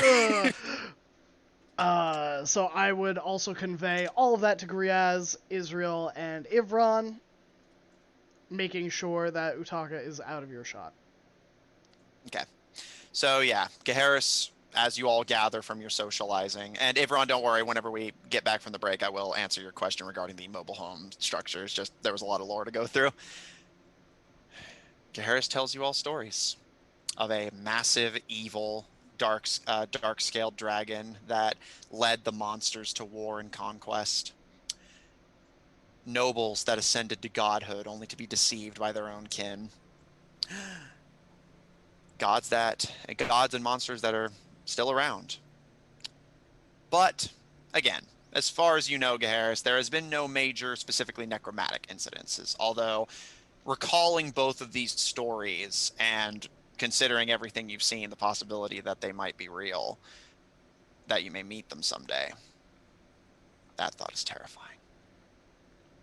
And I think there we're going to take a break. All right. So it is 10:14 now. We're going to be back at, let's say, 10:25 in 11 minutes. So I hope everyone gets some water, stretches, get some bio in, and, maybe get a snack. Maybe some potato chips, maybe some licorice, maybe some candy. But we will see you all soon.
And we're back! Hi, everybody. I hope you didn't miss me too much, because if you did, well, that's just too bad.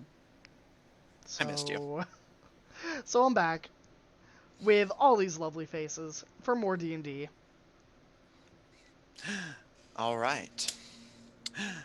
So, I think we'll pick up where we left off.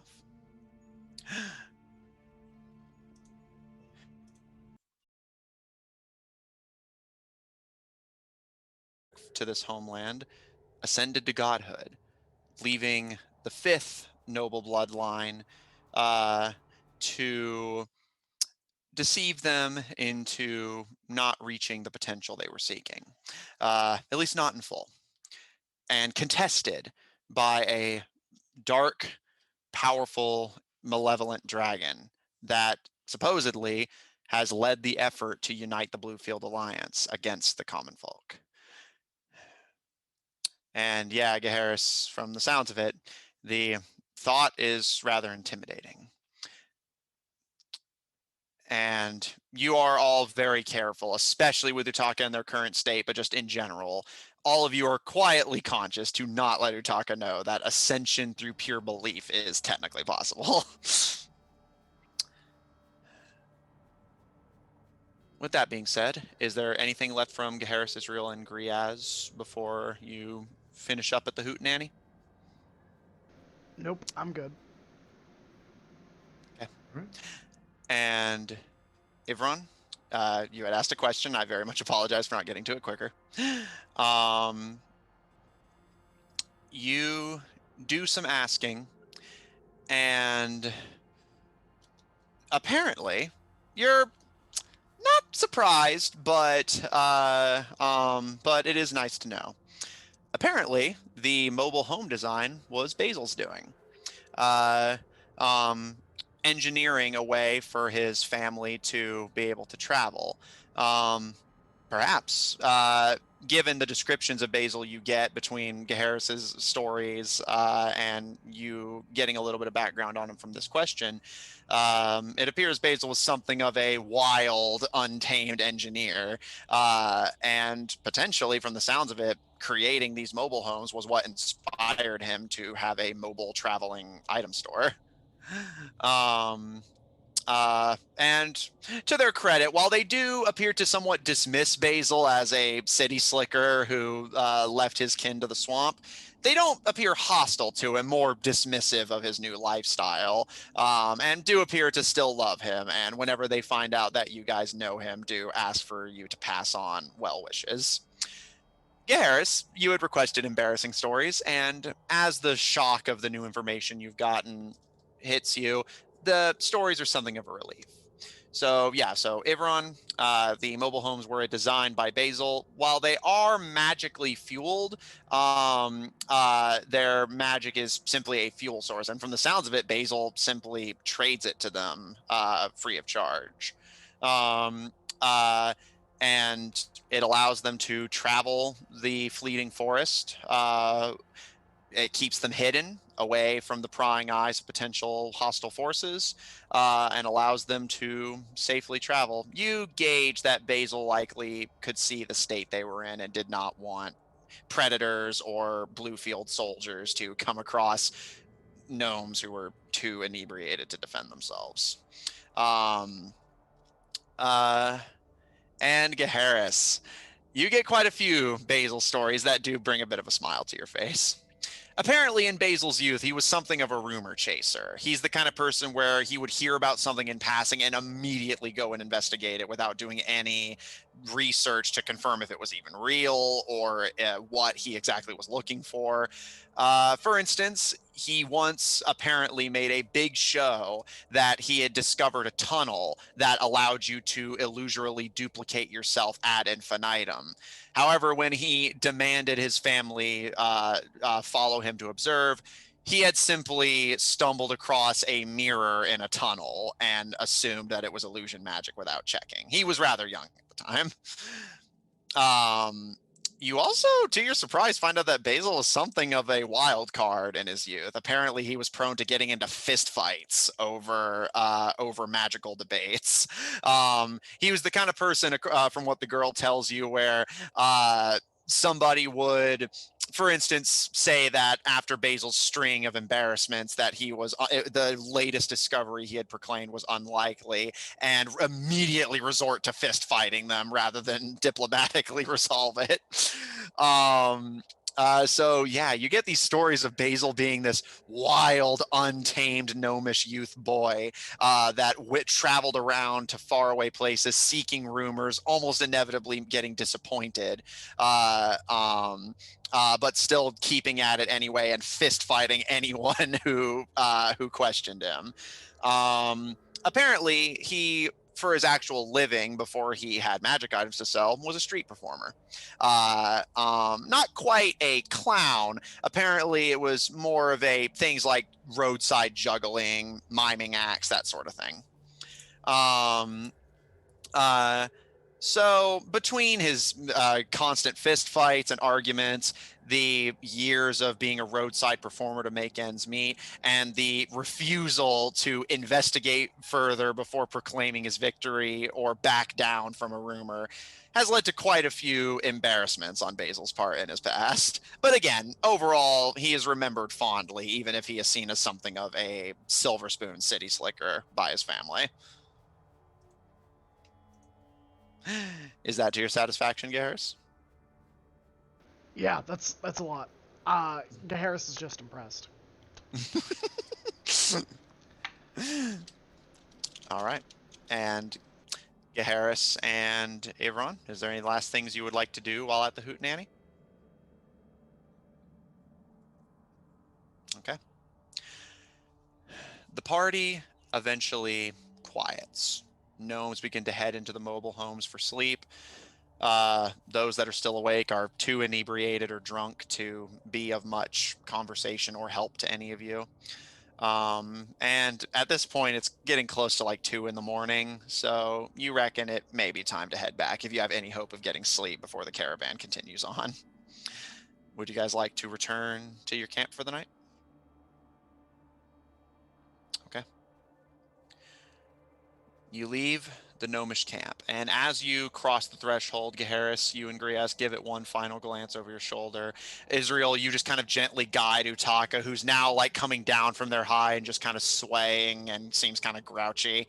Gaharis and Grias, the two of you watch as once you're away, Billy Jim gives one final wave and smile, his eyes and mouth deeply red, and pulls on a chain on one of the mobile homes, and the engines quiet and are hidden through illusion magic from all of your views.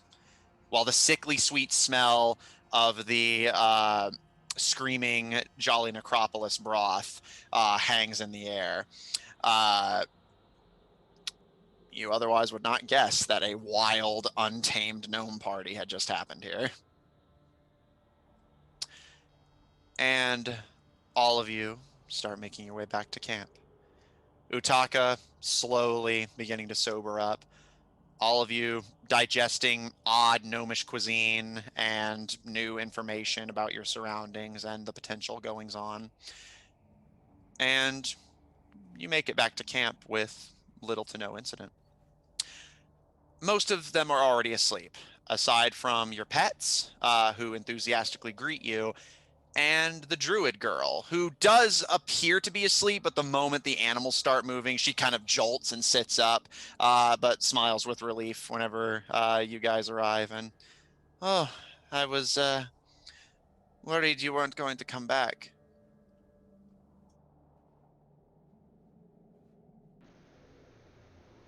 It'd take No more need than to worry. gnomes.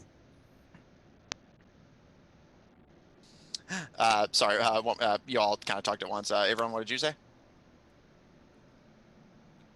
Oh, no need to worry. And Israel? We didn't think we would be that long.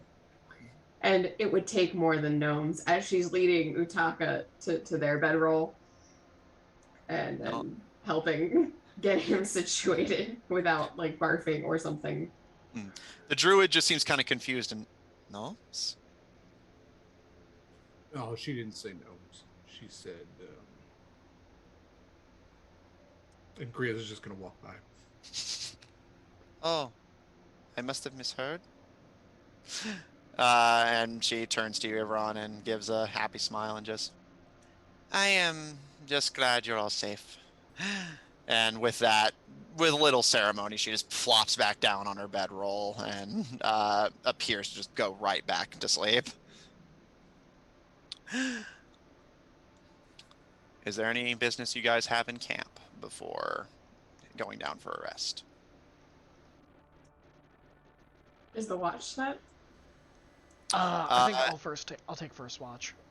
Yeah, I believe the plan was that like some of the people in the caravan are planning to help, but um, but you guys were away for quite a while, and you guys had agreed to do some of the watches, so it appears that everyone in camp has either been waiting or, in the case of the druid, kind of lightly sleeping, but her senses seem attuned enough to quickly wake up if something disturbs her. And yeah, between you guys and the caravan. So Gaharis, you're taking first watch. Avron, I presume, taking last. Griaz / Israel, do the two of you want to do any watches in particular? You don't have to, just if you want to. I don't think Israel would be able to this evening. She has stayed up too late at this point. Yeah, If Griaz it's has had like a 2, weird there's only roller like coaster 2 of a watches. night. And he's full of like gnome swamp food, so he's Yeah, a gnome food coma. All right. Gaharis and Ivron, both of you roll me perception with advantage if you don't have it already. Dirty 20.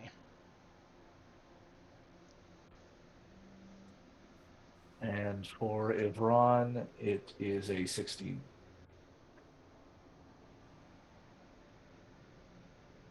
Okay.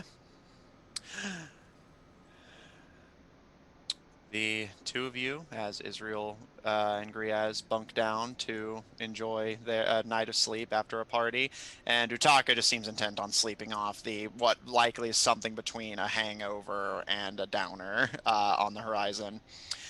And Gaharis up first. You can't watch for too long, as mentioned.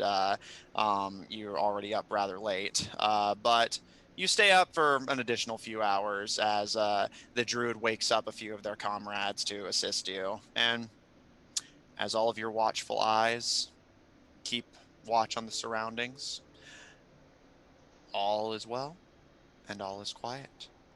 You would never guess that there was a nomadic society of gnomes who had had a hootenanny just a mere hour ago. All right. Yep. So then I would just wake up Ivron if Ivron's taking the last watch and go to bed. All right. By the time you pass on the watch to Ivron, the night has well begun to pass, but he can watch into the sunrise easily enough. Ivron, the mercenaries bunk down, and the watch is taken over by the silversmith and Reggie and his partner, who join you for a watch.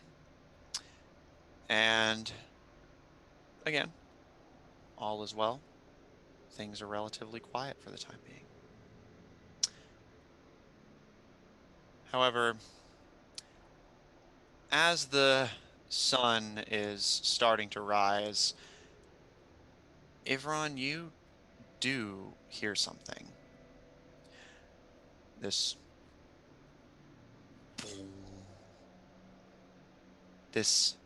distant resonating, almost like a faraway bell has been rung. And you're not sure if it's the circumstance of hearing this as the sun is starting to rise and it's a very cold day. You can see the sky is rather dark as the blizzard that Griez has predicted doesn't appear to be here yet, but it's definitely on the way. And you hear it again. Boom. Doesn't appear to be getting any closer. In fact, it sounds rather far, but does unsettle you to a degree. Something about it just sends a chill up your spine. You just can't put your finger on why. I think Ibron would confer with Reggie and the silversmith and their group as to what do you think that strange sound is? Some kind of warning? The Reggie and his partner actually don't seem to know what you're talking about and just kind of look at you confused. But the silversmith, looking around, pauses and squints a bit, and as you hear it again, boom, the silversmith gives a slow nod and underlings.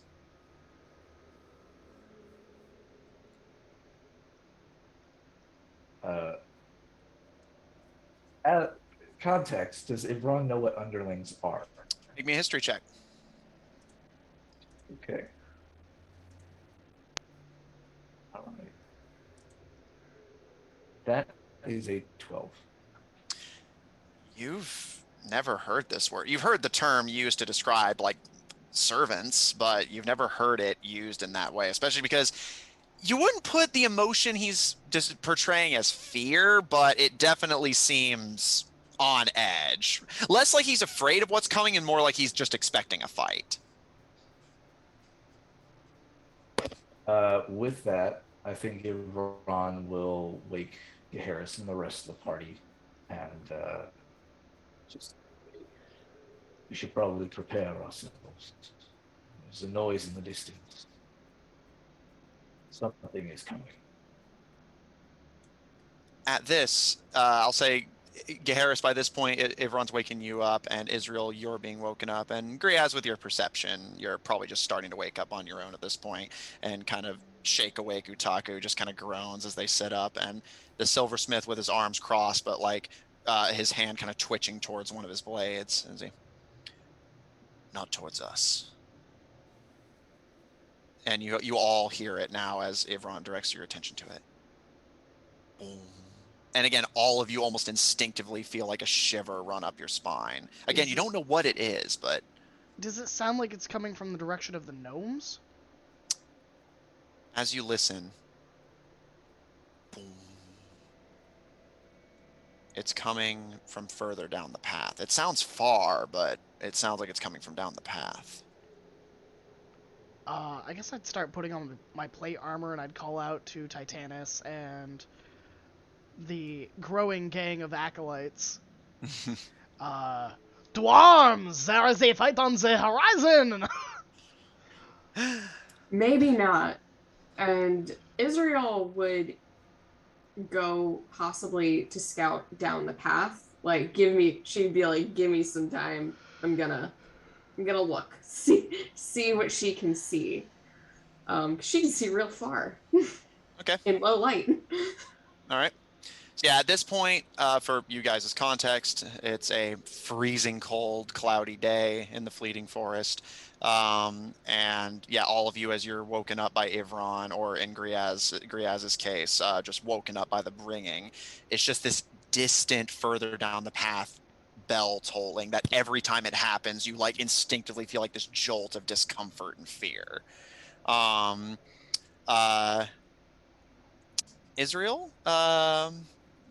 so how are you planning to, like, what are you looking for? She is going to stealthily scout ahead up the trail and possibly climb a tree to try and get some height and distance to see what she can see. Okay. So yeah, I'll say... I was going to say, if Israel's cool with it, Griaz would... Oh, yeah. Like, she would definitely be like, anyone else want to look to Griaz, particularly? She's like, you want to check that out. In that case, he is, if they're doing the stealthy, he is going to cast Paths Without Trace, and then he is going to wild shape into an Arctic fox. Okay. Both of you roll me a stealth check, first of all. Cool. And I get advantage because I've got the spooky cape. Yeah, and don't forget your Pass Without Trace. Ooh, I rolled a nat 20, so... Well, oh my god. That's... Well, with the advantage, I got the 20, so... So... That's a 27. Let's see. So that is... and then whatever Pass Without Trace gives me. Plus 10, I think. 10. Oh, so 37. We're fine. Oh my god. No one sees her. It's a 22 for me. Okay. Oh, sorry. 27. 27. Yeah, the foxes have an additional thing to it. Okay. The two of you proceed down the path as Utaka immediately starts like clearing their head and readying their weapons and spells. Gaharis, you start donning your armor, and Ivron, you just keep a careful watch on the surroundings as again you all can still constantly hear it, just boom, boom. It's about, you'd estimate, like maybe 2-3 minutes between each gong, and every single time just that feeling up your back. And you all, unless you want to, those of you still at camp, you don't know what it means unless you want to make a check to try. But Israel and Griaz, as you're leaving to scout, you can hear the silversmith to the mercenaries who seem more aware of the situation. Underlings, ready yourselves. And the mercenaries at least seem to know what he's talking about, and immediately start readying weapons and seem a little more on edge than he is, but ready for a fight. Israel, Griaz, you think of yourself as a very perceptive individual.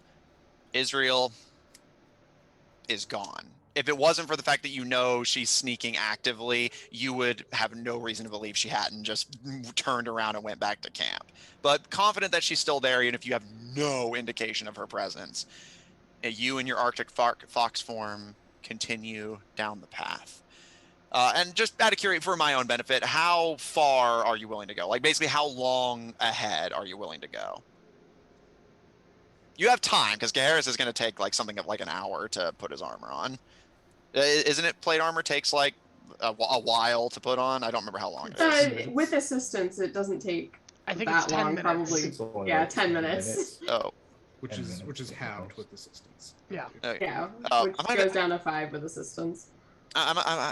Maybe it was like an hour to die. I remember like something like that took like an hour or something tuning. stupid like that. A tuning. A I've seen tuning, that yeah.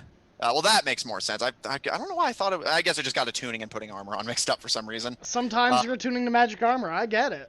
Yeah, that's fair. I don't know why I thought that. Sorry about that. No worries. But yeah, regardless, you have some time. So I think she's probably going to go as far as, let's say, a 5-minute distance, whatever, at a, I guess, decent pace, a decent sort of like half jog, like stealthy jog, and then she would attempt to climb a tree to then see farther down the path. Griaz, how about you? He's really trying to go to the source of whatever the sound is, but he is not going to be on the path, especially because this is like near blizzard conditions. He is just going to try to blend in with the snow and the surroundings. Okay, so he'll take the ground area. Okay. Both of you make me a perception check. Israel, make it with advantage.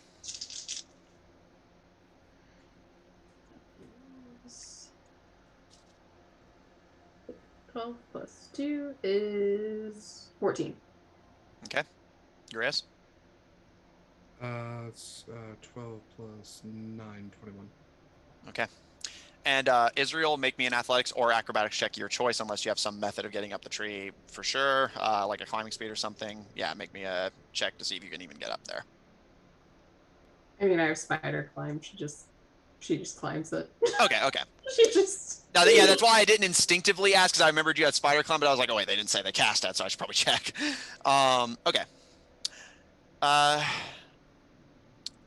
Israel, as you spider climb up the tree, you perch at the top and you kind of adjusting your eyes a bit, peer over the fleeting forest in front of you, and you can see a magnificent view, frankly. The snow-covered forest eventually gives way to what you assume to be the city of Jor, a beautiful snow-covered coastal town. All the rooftops, a stark, beautiful white. And while you can't make out distinct features as you're still quite a bit away from the town, It looks like a relatively nice place. Coastal, seems busy, and it seems particularly busy right now. As Israel, from your elevated position, you can see a fleet of ships making their way towards the coast side, and you can see soldiers readying weapons on the dock side as the largest ship of the fleet. You can see it doesn't have sails. It has these wheels that basically like power almost like a riverboat through the water. And rather than any cannons or catapults or guns or weapons of any kind, you see in the center where a mast would be this massive bell. That it's like this like toxic, like nauseating green, like greenish bronze color, almost like copper. And after another minute, you see it waves and you can see this shock wave go over the water. And again, you get that shudder up your spine, but you can see soldiers in Jor begin to panic at its sound. And start like going into like a panicked frenzy to retreat. Can I see any identifying like pennants or colors that these strange ships are flying? And do they look like the Bluefield Alliance primarily, or is it something different I haven't seen before? You've never seen ships like this before, and you're too far away to make out any insignias. Again, they don't have sails or visible flags that you can. So identify. They don't have any like bright colored pennants. If they do, you can't see them from here. Remember, Jor is still quite a bit down the path. You only can see this because it's a visible spectacle from an elevated position. I got you. I guess those must be some small pennants then. Well, yeah, because again, there's no like flags or sails to bear it, so it would. I will say you can see similar to the ship that the Ranger you guys fought was on. There, you do see some shields on the side, which you imagine likely have some identification of some kind. But again, you're so far away that that's not very visible to you. As, you know, if you think that's fair. Griaz, while you don't have the same visual that Israel does, so there's only so much you can make out from a position on the ground so far away from the scene, as you strain your ears and kind of perk your head up, you can hear distant sounds of what appears to be readying for battle, like soldiers panicking and shouting orders. And you notice every time the bell rings, the orders and like shouting immediately become more panicked and frenzied. And I will say, with your relatively high perception, while there's not a whole lot you can see, I'll throw you a bone and say it seems like every time the bell rings, between that feeling you get every time and how it seems to actively sends the soldiers into panic, it seems like the closer you are to the bell when it rings, it instills you with this unnatural, like borderline supernatural terror that makes you just want to retreat and not be near it at all.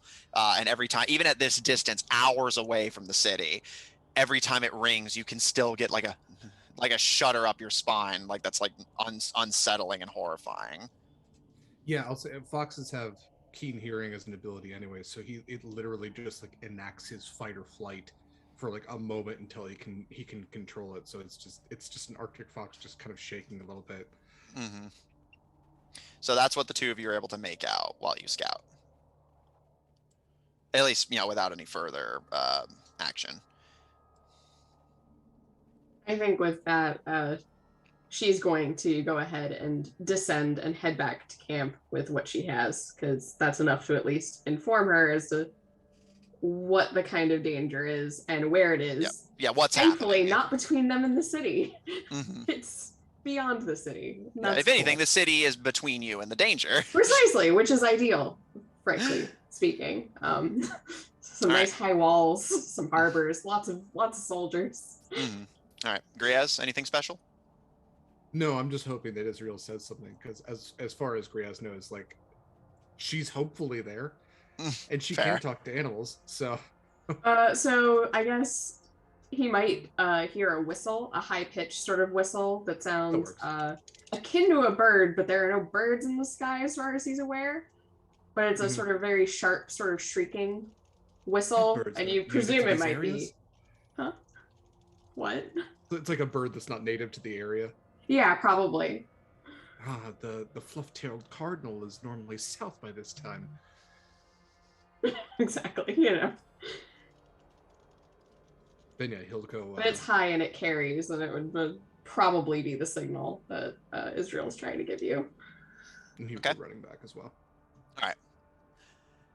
In the meantime, I know Harris is not here for the moment. So, Ivron, is there anything particular you'd like to do while they're away scouting? They'll be gone for about like 10, 15 minutes.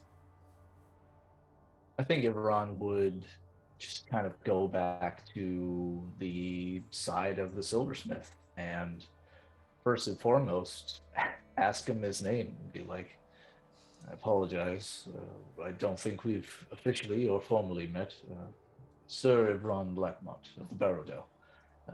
Pleasure to make your acquaintance. He looks to you, and you're actually able to get the first good look at him you've had, even though he was a suspect in the mystery of ground for so long. You never actually had extended interaction or even really got a good look at the man. You see this very fit, athletic-looking, handsome male figure.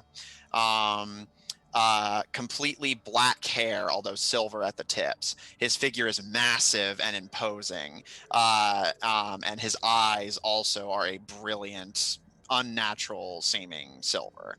Um, and he kind of seems a little like grouchy at being approached, especially because he seems to be very on edge. But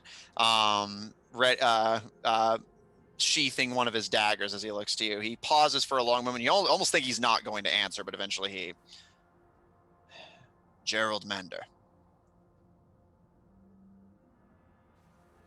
Pleasure, Master Mander. Now, Yeah. I don't mean to alarm you, but might I have a quick rundown as to what these underlings are? He again seems a little like he doesn't strike you as social. He seems very, very much like he prefers to keep to himself and be practical. But after a moment again of like you almost aren't sure if he's going to answer, he does. And yes, Derek, you could call him that perhaps. Gerrymander. If you Don't were trust to this guy. He screws up votes. oh, good timing. Real quick, Hello. Harris, but before I continue, Israel and Griaz saw that Jor is being raided by a naval fleet that's using a magic bell that terrifies people. And the silversmith, who gave his name as Gerald Mander, is currently discussing what exactly this threat is to Ivron. What are you doing at the moment? Have I put my armor on? I'll say by this point, probably. I would listen as long as they're not giving a lengthy explanation of who these people are. Yeah, because... which Gerald does not strike you as talkative. It seems like whatever answer he's going to give everyone is going to be short, sweet, and to the point. Wonderful.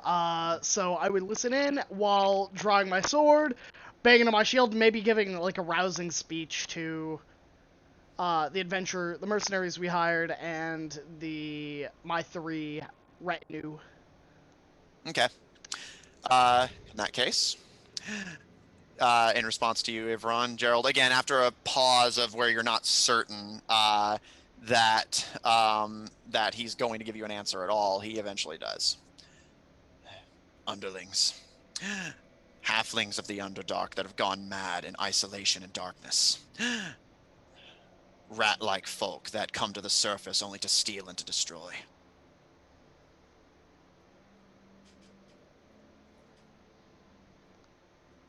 Noted. Well, thank you, sir. Be safe in the coming battle. They'll employ poisons and use emotional magic to manipulate your party, try and turn you on one another or force you to retreat. The tolling of the bell. Avoid the flagship. And whatever happens, do not let their sharpshooters get a good shot on you. Otherwise, I doubt any medicine we have will treat what they infect you with.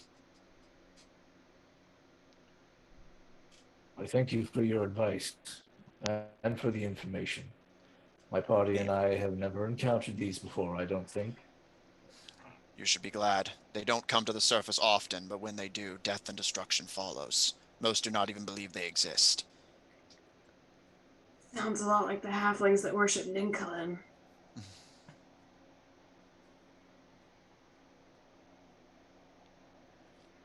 It's interesting, isn't it? It's all adding up. Sounds like they'd be some pretty staunch followers of Ninkalim personally. yeah. Yeah, it's interesting, isn't it? Halflings who stylize themselves after rats and employ poisons and diseases in combat. Oh yeah, Utaka's like, we should side with these guys. Really, like they sound like cheery folk. We should hang out. Yeah, with I them. know. I will say They sound Utaka does cool. seem very interested, and seems a lot I am more your confident god. than they did initially. Then Harris is like, maybe you should stay back, Utaka. What?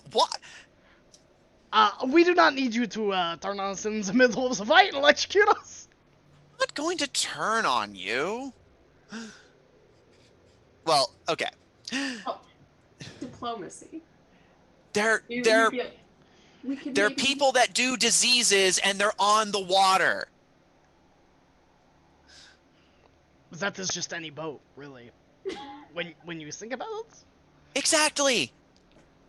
they aren't special. All right. I will pull up the gaslight real quick, Okay. and I'm going to quickly voice into it. The bell is broken.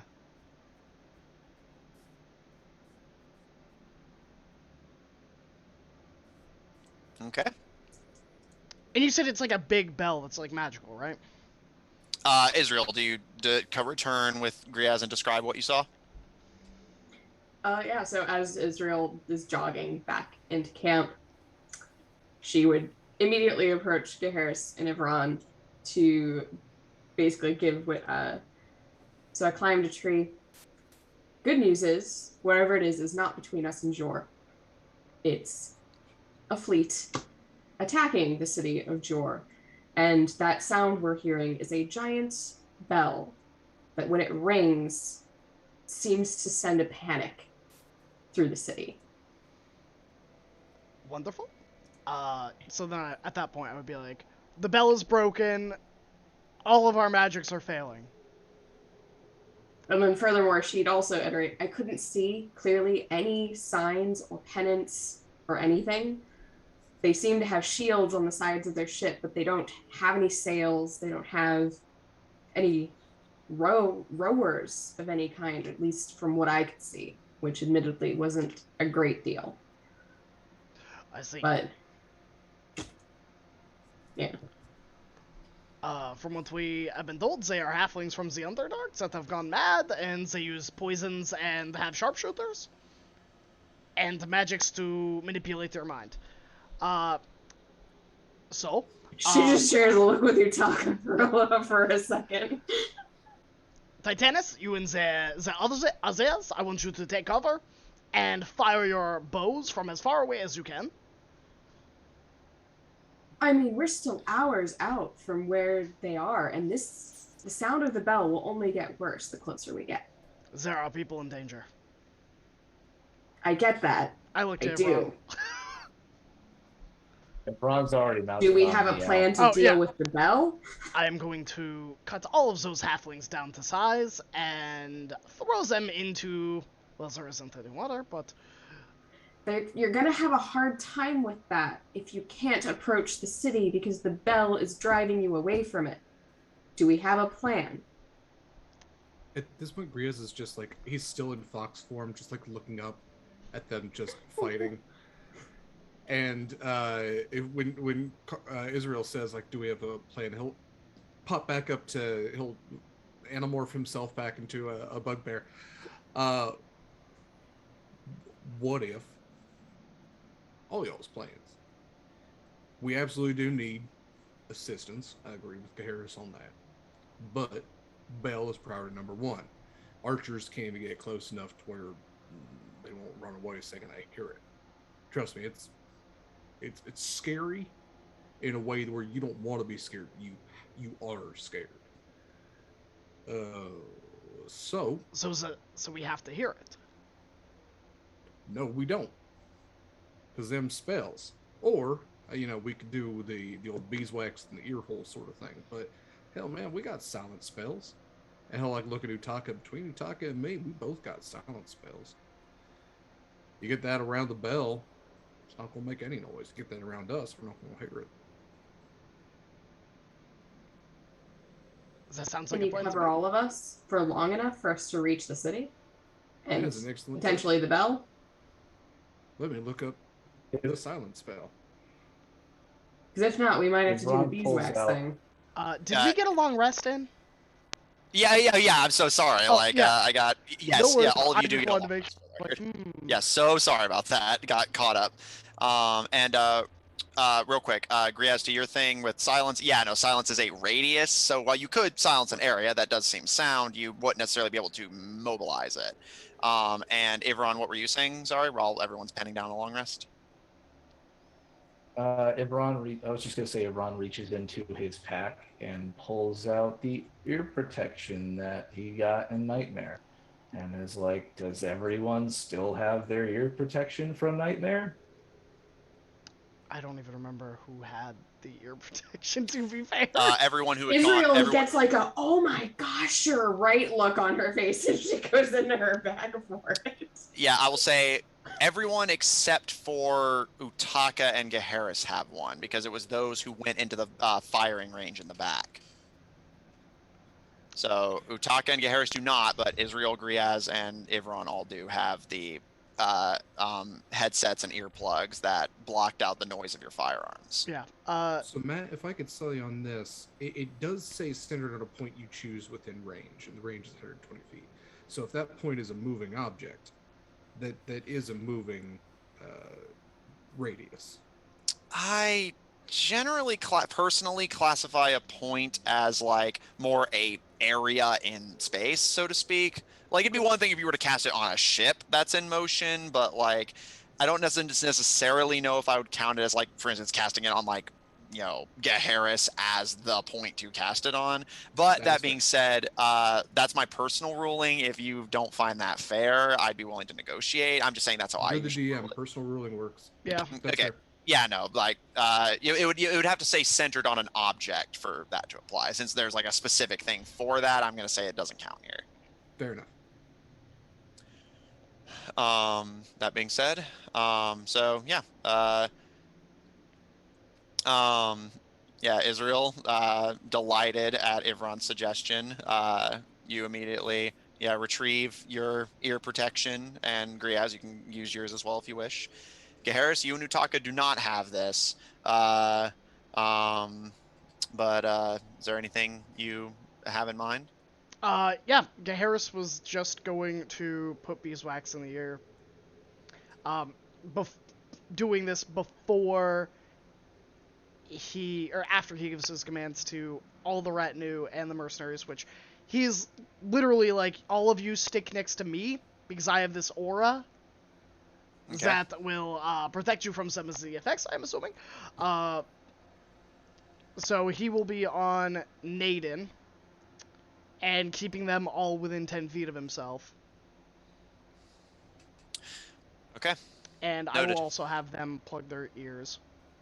Exactly. Prior to the plugging the ears bit, Israel will look to Griaz and say, since I have these and you have these, what say you and me take out that bell? Well, the rest of you go to reinforce Jor. What?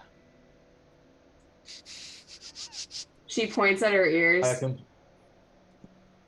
and take one out, and she would reiterate that.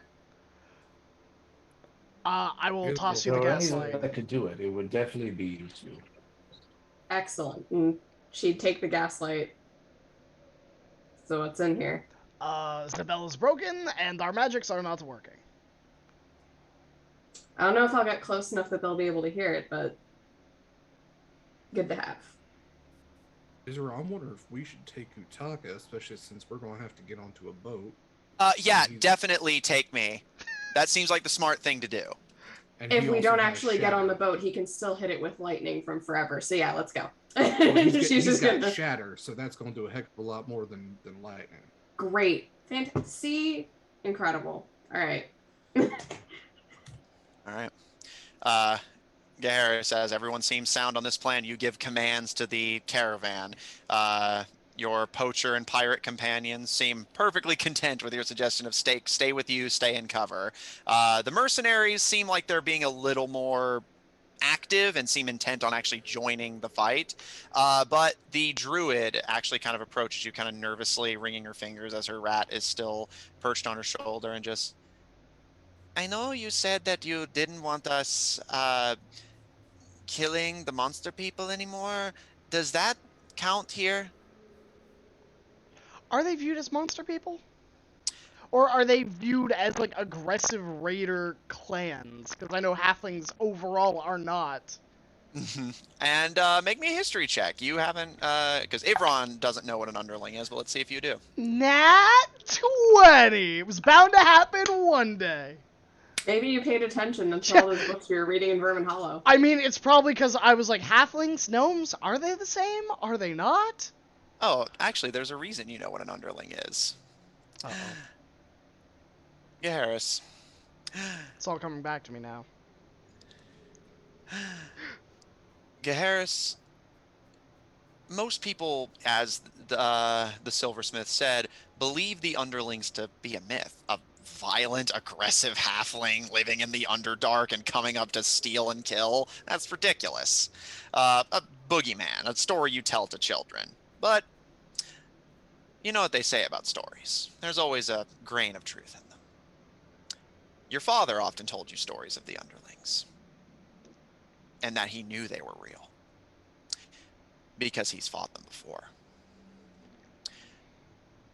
Much of what he told you of encountering them is similar to what the silversmith indicated.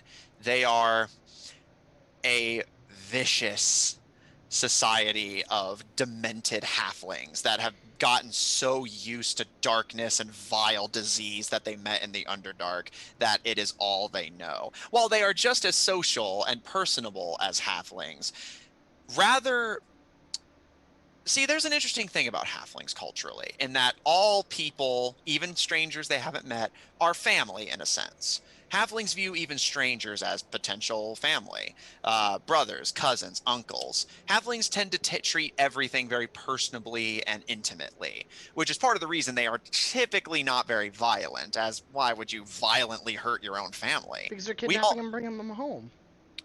Halflings view the world as something that all races share, and the halflings are simply one of many that get to share it. Everyone has their quirks, sure, but they're all family nonetheless. The underlings do not quite share that mentality. They do indeed believe that the world is their own, but that is where the buck stops. Halflings, non-halflings, even each other are constantly infighting. From what your father said, your father supposedly, although you imagine that he may have exaggerated the story for your childish benefit, but from the story your father told, he almost single-handedly stopped a halfling raid, or sorry, a underling raid on the Baradel. Sorry, the name just totally ghosted me there for a second. Single-handedly stopped an underling raid on the Baradel, as the Baradel is famously built on a deep Underdark labyrinth. But when the underlings rose up to take the surface for themselves, or at the very least pilfer it for everything they could get, supposedly your father beat them not with a sword. Well, of course, he had to defend himself and slay a few. All it took was implying that some among their ranks may have been dissenters or traitors, and they turned on each other. And almost the entire raiding force wiped itself out with its own infighting. Question. Again, you imagine the story was exaggerated, but you have there aren't been sure. any underlings that actually did dissent, were like, actually maybe, like, culturally we are wrong? Or is it a across-the-board scenario where, to your this father, day, no one knows? Your father did not believe that the underlings were evil. From what he observed in his battle with them, he actually respected them as opponents. The main problem, he told you, is that underlings are not fundamentally evil. In fact, yeah, they're very well, he believed, could be good underlings. The problem, he always told you, is that there are two fundamental problems that stop underlings from joining the halflings among the ranks of the common folk. While they are considered common legally, as they are biologically still halflings, it's a bit of a weird gray area. The two main problems your father told you that prevent underlings from joining the common folk is their physical issues. Years in the Underdark, willingly exposing themselves to illness and disease that does not affect them, but they act as carriers, mean that even if an underling was to be good and live among, say, humans or elves, everyone around them would be constantly falling ill to the various parasites and diseases they carry. But assuming that was to be fixed, or you were to get an underling who had not yet been infected with something, as according to your father, as a side note, underling raids are always spearheaded by a warlock of Ninkalim, who uses their magic to spread panic among the enemy and Tell me infect no them. more. I've heard everything I need to say to kill a cleric of Ninkalem. That's all I. Oh, there is one more thing that you might actually want to know. Okay. The only other thing that, if you were to fix the disease problem, that would prevent an underling from joining society is that, again, they're not evil. Your father did not believe they were evil. The problem is that underlings are fundamentally competitive. Rather than seeing family as this big warm thing that halflings do, think of it as underlings being the dark side of the familial nature of halflings. Rather than being the jolly, like everyone knows each other and gossips and has fun that halflings are, underlings are the spiteful, conniving, like family politics. Everyone is always out for themselves and out for selfish gain. So your father did wager that even a good underling who didn't raid and kill would likely still be something of a nuisance, as unless they were completely alienated from their culture, they would constantly be competing and sabotaging everyone. Got it. From what your father observed from that raid, all underlings, at least as far as your father could tell, even the good ones, would still believe in one fundamental principle, and that is look out for number one, and everyone else is either an asset to you or an enemy. Okay. So I would voice the dissenters in that there is a warlock of Ninkalem, maybe outside of earshot of Utaka. Noted. Because I don't know if they've set off yet. Then maybe. If not, I think they're hanging around. Yeah, I mean, if you've already set off, you've already set off. Then I would just tell Ivron. And any of the individuals with shields, I would try and have be in the front line, forming a shield wall for anyone that doesn't have heavy armor or anything like that, and then just not dashing, but like double timing it that way. Okay. So so if nobody has any last minute business, so the plan is Israel, Griaz, and Utaka, are you guys trying to go ahead of the main caravan and try and basically cut into Jor and get to the fleet and destroy the bell? Exactly. To get as close as we can within range, essentially, as soon as we can get into some kind of range of that bell to target it specifically with our, headgear and other such means to block our ears. Okay. And because one, Grias can shapeshift, and then two, Utaga has Barry, and Barry can carry both him and Israel if need be. We'd be taking off ahead of the main force to do that. Okay, that's doable. Yep. My plan, just to pass this by Kari real quick, is because this is on a boat anyway, wild shape it is something that can swim and attack by water, which was especially why I wanted Utaka with the swim speed and the air breathing anyway, because then we can at least take care of Israel and get her to breathe some water too real quick and attack that way. Okay. Noted. All right. So, from the sounds of it, you guys are going to try and reach Jor as quickly as possible on Barry and Griaz, I'm assuming wild-shaped. Because Israel and Utaka are on Barry, which will give them, a bit of a speed boost. Do you have a way of keeping up with them, or? I used one wild shape already, and I have one left. All right. Well, So- However, Utaka has his fly. Okay. all right. So I'll if say Utaka Utaka. gives the fly. Then Yeah, I'll say Utaka will take the fly. You and Israel can be on Barry. Yeah. If that works for you. it does. All right. Actually, when did I? Yeah, that was. Yeah, Uh, I think when I did that. just because I figure Griaz doesn't need to have to deal with flying lessons on top of dealing with upcoming fights. And doesn't the fly go faster than Barry? I believe so, yes, but I would surely bet you Utaka. money that Utaka is going to try and I was get gonna say ahead. surely Utaka wouldn't cut ahead. And, Oh no, he is Oh, absolutely. absolutely. And Utaka Utaka will definitely be had going ahead on no the fly. personal stake in like, oh, Griaz, like, you don't know how to fly this, so you just take Barry. Totally just being nice and considerate and not out for themselves. Yeah, and Well, maybe not even out for Utaka didn't themselves. If listen he's to that there were concerned, sharpshooters. I'm number one from the standpoint of Utaka, as blessed by the former player of Utaka. I know that Utaka is concerned that he might be committing a blasphemy if he attacks these people, so he absolutely wants to get there first before any of these people will. And then two, if they are, of his kin, he wants to find a way to stop them from attacking without killing any of them. And then, yeah, also to be a badass because they're on the water and he can show off that he's a cleric of Ninkalim and a cleric of Amphitria or whatever her name is. Amphitrite. Amphitrite. There we go. Thank But you. on a scale of 1 to 10, how likely is Utaka that Utaka will just join them raiding the city? Not likely to raid the city. He doesn't have a purpose in raiding the There's city. a lot of Yeah, free just stuff like, to you're be telling had. me I get to get people sick with Ninkalim's blessing working alongside a warlock of Ninkalim and steal everyone's stuff? Y'all are rad. You mean I don't have to pay for all this stuff? Or Well, no, be they're a not. horse? They're not rad, Graham. They're rat. Mm. Exactly. Actually, Matt, I do have a travel solution that is a little out there, but okay. So tie a rope to Barry, and then use the shield to snowboard behind. Ridiculous, but I'll allow it. Okay. That's There we go. D&D. Solved it. I'll totally allow that. Sure. Oh man, it's like Dug hard through my Heelys. inventory. I just see Griaz riding Junior like he's on Heelys. Right. Yeah, be or maybe just honest. Junior turns into a little sled, and he's just like, "Yeah, this is great. This isn't demeaning at all." All right.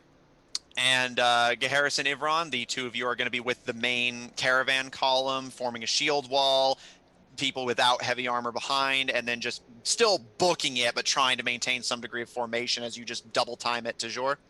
Oh yeah, I'm definitely trying to whip all of them up into like a military force. Which Or they at don't least seem... like a column. Yeah. The bulk of them, to their credit, actually don't seem uncomfortable with that. They seem like they're familiar with this sort of thing. The only one who seems completely alien to this sort of thing is the Triton, who just seems to not really understand what's going on, and the Druid, who just kind of complains whenever you give orders, but not like hostilely, more just like...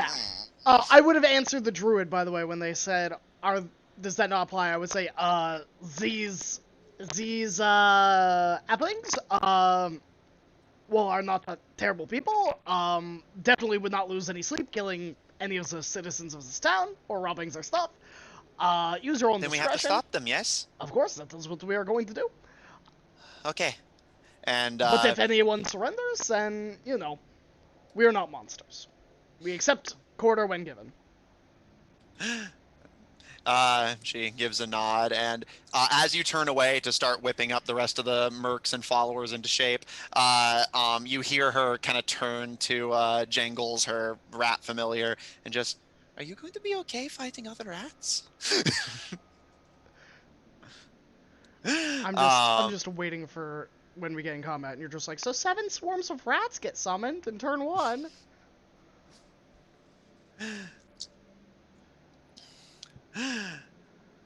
All right. It sounds like you guys have a plan.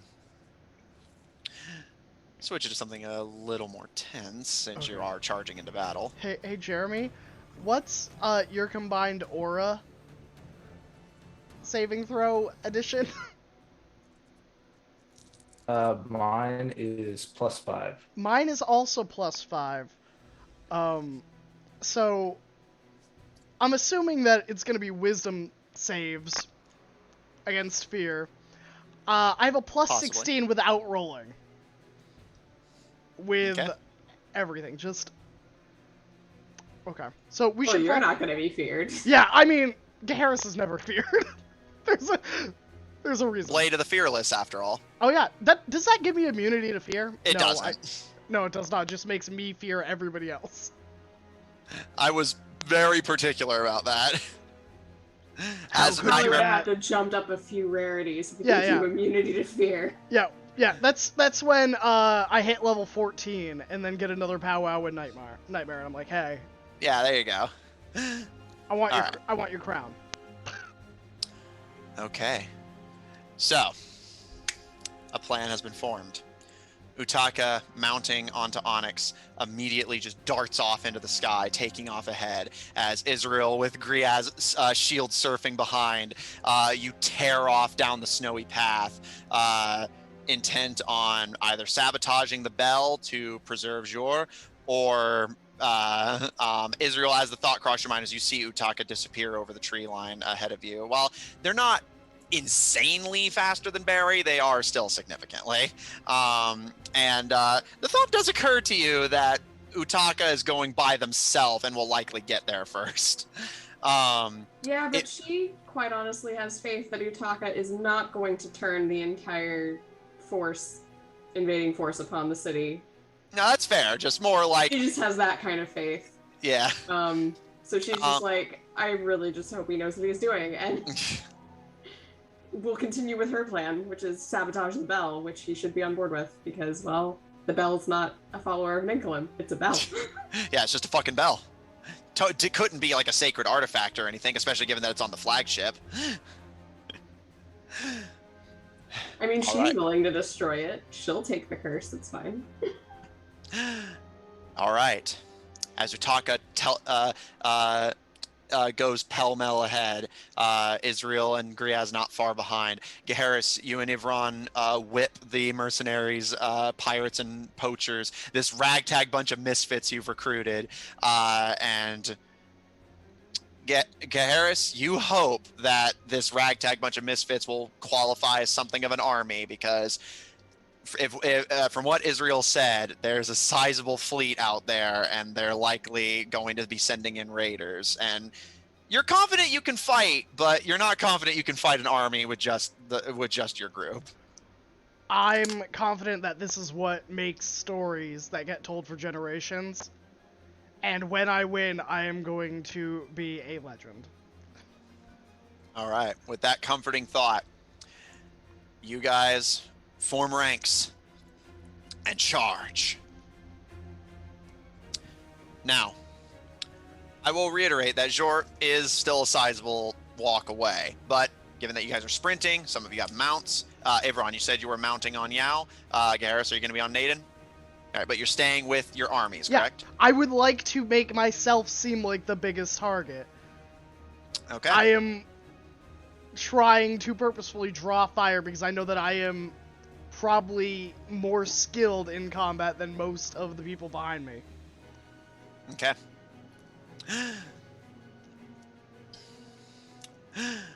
As you guys just take off down the path, the skies are dark and cloudy, and Israel, as you and Griaz get closer, boom, boom. And now you can, both of you actively flinch every time it goes off. And yeah, you imagine it's only going to get more unsettling the closer you get.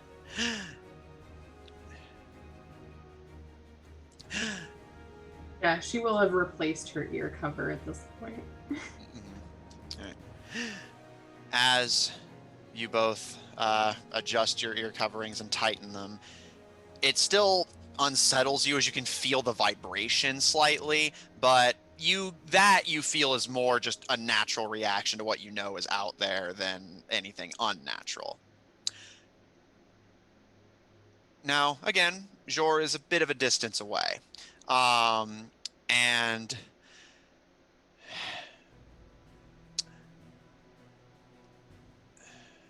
there's quite a bit of time as you guys are just marching and charging down the path. Israel and Griaz, Utaka has been out of sight for about an hour and a half now. As again, like, Jor is still hours away. But something else echoes out over the hectic ringing of gongs, and you can actually hear the distant sounds of battle. A thunderclap. And you have a guesstimation of what caused that. And as you and Griaz both immediately start to search the sky, and Geharis and Evron, the two of you being a bit behind Israel and Griaz, even you could hear it. And Israel and Griaz, after several more minutes as you watch the skies, seeing if maybe Utaka just took care of the problem themselves, you do see Utaka. Utaka being followed by harpies. And as you see, Utaka is like just pell-melling Onyx forward as the harpies like swarm and fly, a decently sizable contingent of them. And as Utaka lands, they look to you, Israel, with just this wild expression and just, "Those aren't rats!" As the harpies perch in the trees, and while it's muted through your ear coverings, they give wicked screeches with incredibly hostile facial expressions as they are donned in brilliant blue armor. Oh. Well, I guess they got my letter. And I think that's where we're going to end tonight's session. Wow. Wow. No. No, just no. No. I don't think we have time for a fight with these harpies I right want now. a war, Matt. Oh no, there will be a war. I want 6 hours of straight D&D combat next Friday.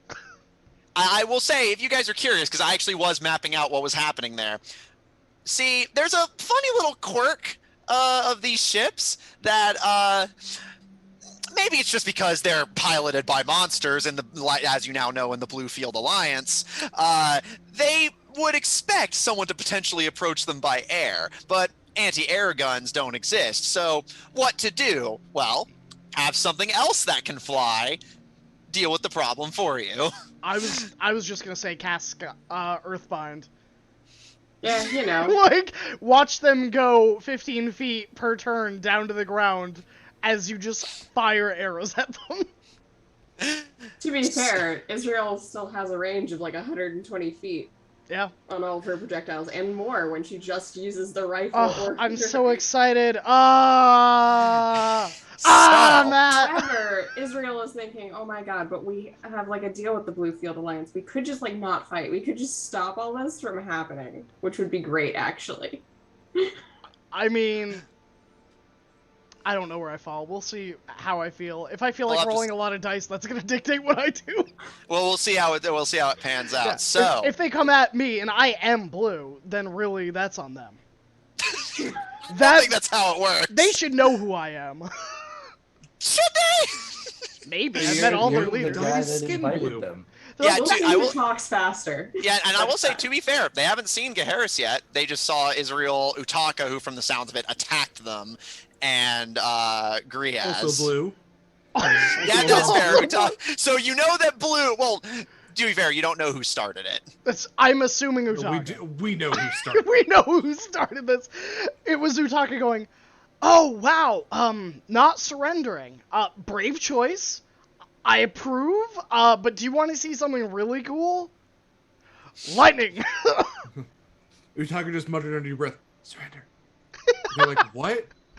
They didn't do it. Person who surrenders says what? Yeah. So, before we get into outros and links and stuff, the party is well on their way to Jor and is pretty much on the outskirts of it now. They had a hootenanny with some gnomes, but war has come. Jor is on the front lines, and it appears that underlings piloting ships that are unique to the Underdark, have come to the surface, intent on, from the looks of it, allying with the Bluefield Alliance and raiding Jor by sea, using a terrifying enchanted bell that instills fear in all who hear it, and harpies to swarm any who try to take them by air.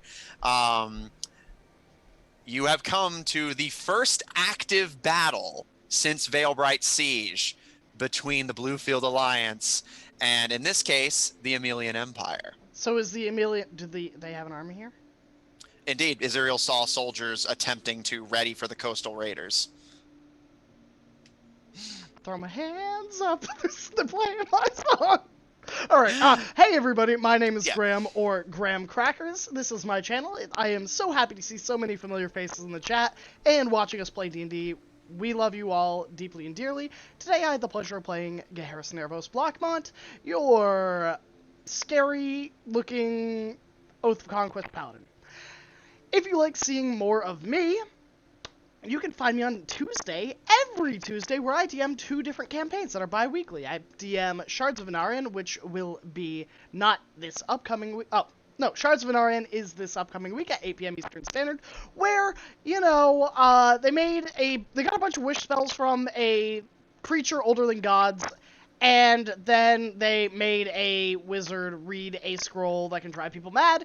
I rolled poorly, and they rolled the dice. And so they're going to have to deal with the consequences of their actions on Tuesday. Outside of that, every other Tuesday, on the Tuesdays where we're not playing Shards of Anarion, you can find me DMing Anarian's Rest, where Anarian's Rest is another group set in the same world of Anarion, where they are headed to the Crystal Caverns. And they'll have a guest star in 2 weeks, which is at 7:30 Eastern Standard. But don't have enough Graham just seeing me play D&D? Well, I've got a thing for you. Every Monday, I play MMORPGs with a whole bunch of fantastic friends. Usually it's Guild Wars 2. This Monday it might be New World. You never know. But, we like to experience games, and sometimes we make characters that look like our D&D characters. And then show them off. And claim the names of other people's characters so that they can't do it. But it's cool. It's cool. I get it. But I warned you. You had did. like You a did. full month. I had a full or month, more. and I dragged my feet, and now I don't get to be Geharis. That's okay. Squandered it. I soiled it. Soiled it. But outside of that, you can find me on every other Saturday at Polished Cryptid at 8 p.m. Eastern Standard, where I play Mavrin Minados in the High Seas Hijinks campaign. But there are more things on the horizon that I can't tell you about yet because they're secret. But even more exciting, are you ready? Come closer, come closer. Come closer when I say it. What are all you up to? Hey everybody, it's me, Kari. I'm not up to anything, and I resent the insinuation that I might be up to something. But you can find me here every Friday for Goldshine Investigations as Israel, the half-elf, Fae Pact Warlock. You can find me in 2 weeks on Tuesdays at Anarian's Rest, where I play the Tiefling Wizard Karis, who just has a lot of interesting things going on for her. A lot of them include maybe possibly war crimes. We're not going to talk about that. But you can find me in both of those places, or you can find me on Guild Wars 2, which is having its Halloween celebration. So if you like Halloween and also you like free stuff, they're also, for like the next 3 days, giving out free stuff to new players, namely a really cool new weapon that you can talk to a guy outside the starting zones and get a weapon that will level up with you for your first character. 1 main hand weapon per account, but you should go get it. You also have an incredible bonus XP weekend you can take advantage of and level up a cool new character with me and others playing Guild Wars 2. Also, it's Halloween. There's lots of cool Halloween stuff that you should do. So, like, do that. You'll find my name and my player tag in the chat. Hit me up if you want to play. I'll be there. But other than that, you can't find me anywhere, so don't try. Go ahead. Yeah, I figured we'd go in order. So hi everybody, I'm Derek Sword. If you want to find me and more of what I do, the best place is Twitter at dsword16. I'm only on Graham's channel right now. I'm taking a bit of a hiatus from DMing or playing pretty much anywhere else, and I had already existing games. So I'm going to play those, of course I am. Yeah, so this coming Tuesday, I will be right here, 8 p.m. Eastern Time for Shards of Anarian, where I play a Knoll Ranger named Verban. And yeah, consequences, who I don't know her. Let's see. Other than that, I'm also the co-host of the podcast Monster Crush, which is also taking a bit of a break. But we do have some lovely backlog episodes. So if you love learning about monsters, definitely check out Monster Crush wherever podcasts are found. It's an exploration of cryptids and creatures from mythology and folklore, and if they fuck and how good they fuck. So check that out. And I think that is it for now. I think the only other thing I do want to plug is Eva Sterate is raising money right now for Play Against Cancer, and their next game is going to be Monday. I want to say at Monday the 25th at 5 Pacific time, which is going to be the game Circus Circus. Which is actually going to feature the game creator as the GM. So definitely check that out and support that very wonderful cause. That's for me. Thank you. I suppose I'm next. Hello, everyone. My name is Jeremy, and again, I had the wonderful opportunity to play with these fantastic people as Ivron Blackmont. There's not a whole lot going on with me. I am Graham Crackers exclusive. This is the only place you can find me every Friday, 8 p.m. Eastern. And I don't really plan on doing anything else in the foreseeable future. It may change someday, but who knows? Who knows? I will let you guys will be the first to know. I'll let you guys know first. But other than that, I hope you all had a wonderful evening with us, and I thank you all for being here and watching. And I guess that's me. I am and was Matt, your DM. I played everyone who wasn't the party. Um, um, if you liked my DMing here and want to see more of it, check out Odd Tornado Productions on Twitch and YouTube for 2 other streamed games I'm currently running on Mondays and Tuesdays, 9:30 Central Daylight Time. On Monday, we have Under Locks and Keys, a party of globe-trotting adventurers in the same campaign setting as this, but in several hundred years in the future. Currently traveling around trying to gather the artifacts of the gods to combine them to unlock a door that supposedly hides a bountiful treasure. They just got Quetzalcoatl's armor and are attempting to escape alive as they've convinced one of his kids that, oh, we're just going to borrow it. We'll see how that goes. And on Tuesday, of Black Ink and Blue Blood, also in the same setting, taking place where Geharis and Ivron were born. Featuring a party of all nobility and squires and such, trying to unravel a political conspiracy when they're not stabbing each other in the back for selfish petty gain. Uh, if you want to see some of my DMing without inspiration, dice, and improv to worry about, check out my webcomic Undercommon on Tapas and Webtoon, also taking place in the same setting, featuring one of the first goblins to ever break the Undercommon barrier and become an adventurer. And besides that, if you really like my DMing and want to experience it for yourself, this will likely be my last call for on streaming. I'm putting together a party for a paid campaign, the Feast of Judgment, which, fun fact, will actually heavily feature some of the underling lore explored here, as the party are some of the last adventurers in a world where technology has progressed and armies have grown so large that there's no longer much need for them, going down into the Underdark, as there has been a strange infestation of rats recently. Beyond that, if there's anything I forgot, or you want to see other works by any of these people, or other friends of mine that I get to play D&D and do other fun stuff with, check out Odd Tornado Productions Official on Tumblr, where we have links to all the different stuff, including the Hummleverse. I'm wearing their t-shirt. They're great. And that's it for me. Man, all I can think about is that old Flash that's like, rats, rats, we are the We rats. are the rats. I I hope am you know the whenever I rat work that on the breaks all of the rules. I hope you know whenever I work on the Feast of Judgment, that's all I hear in my head.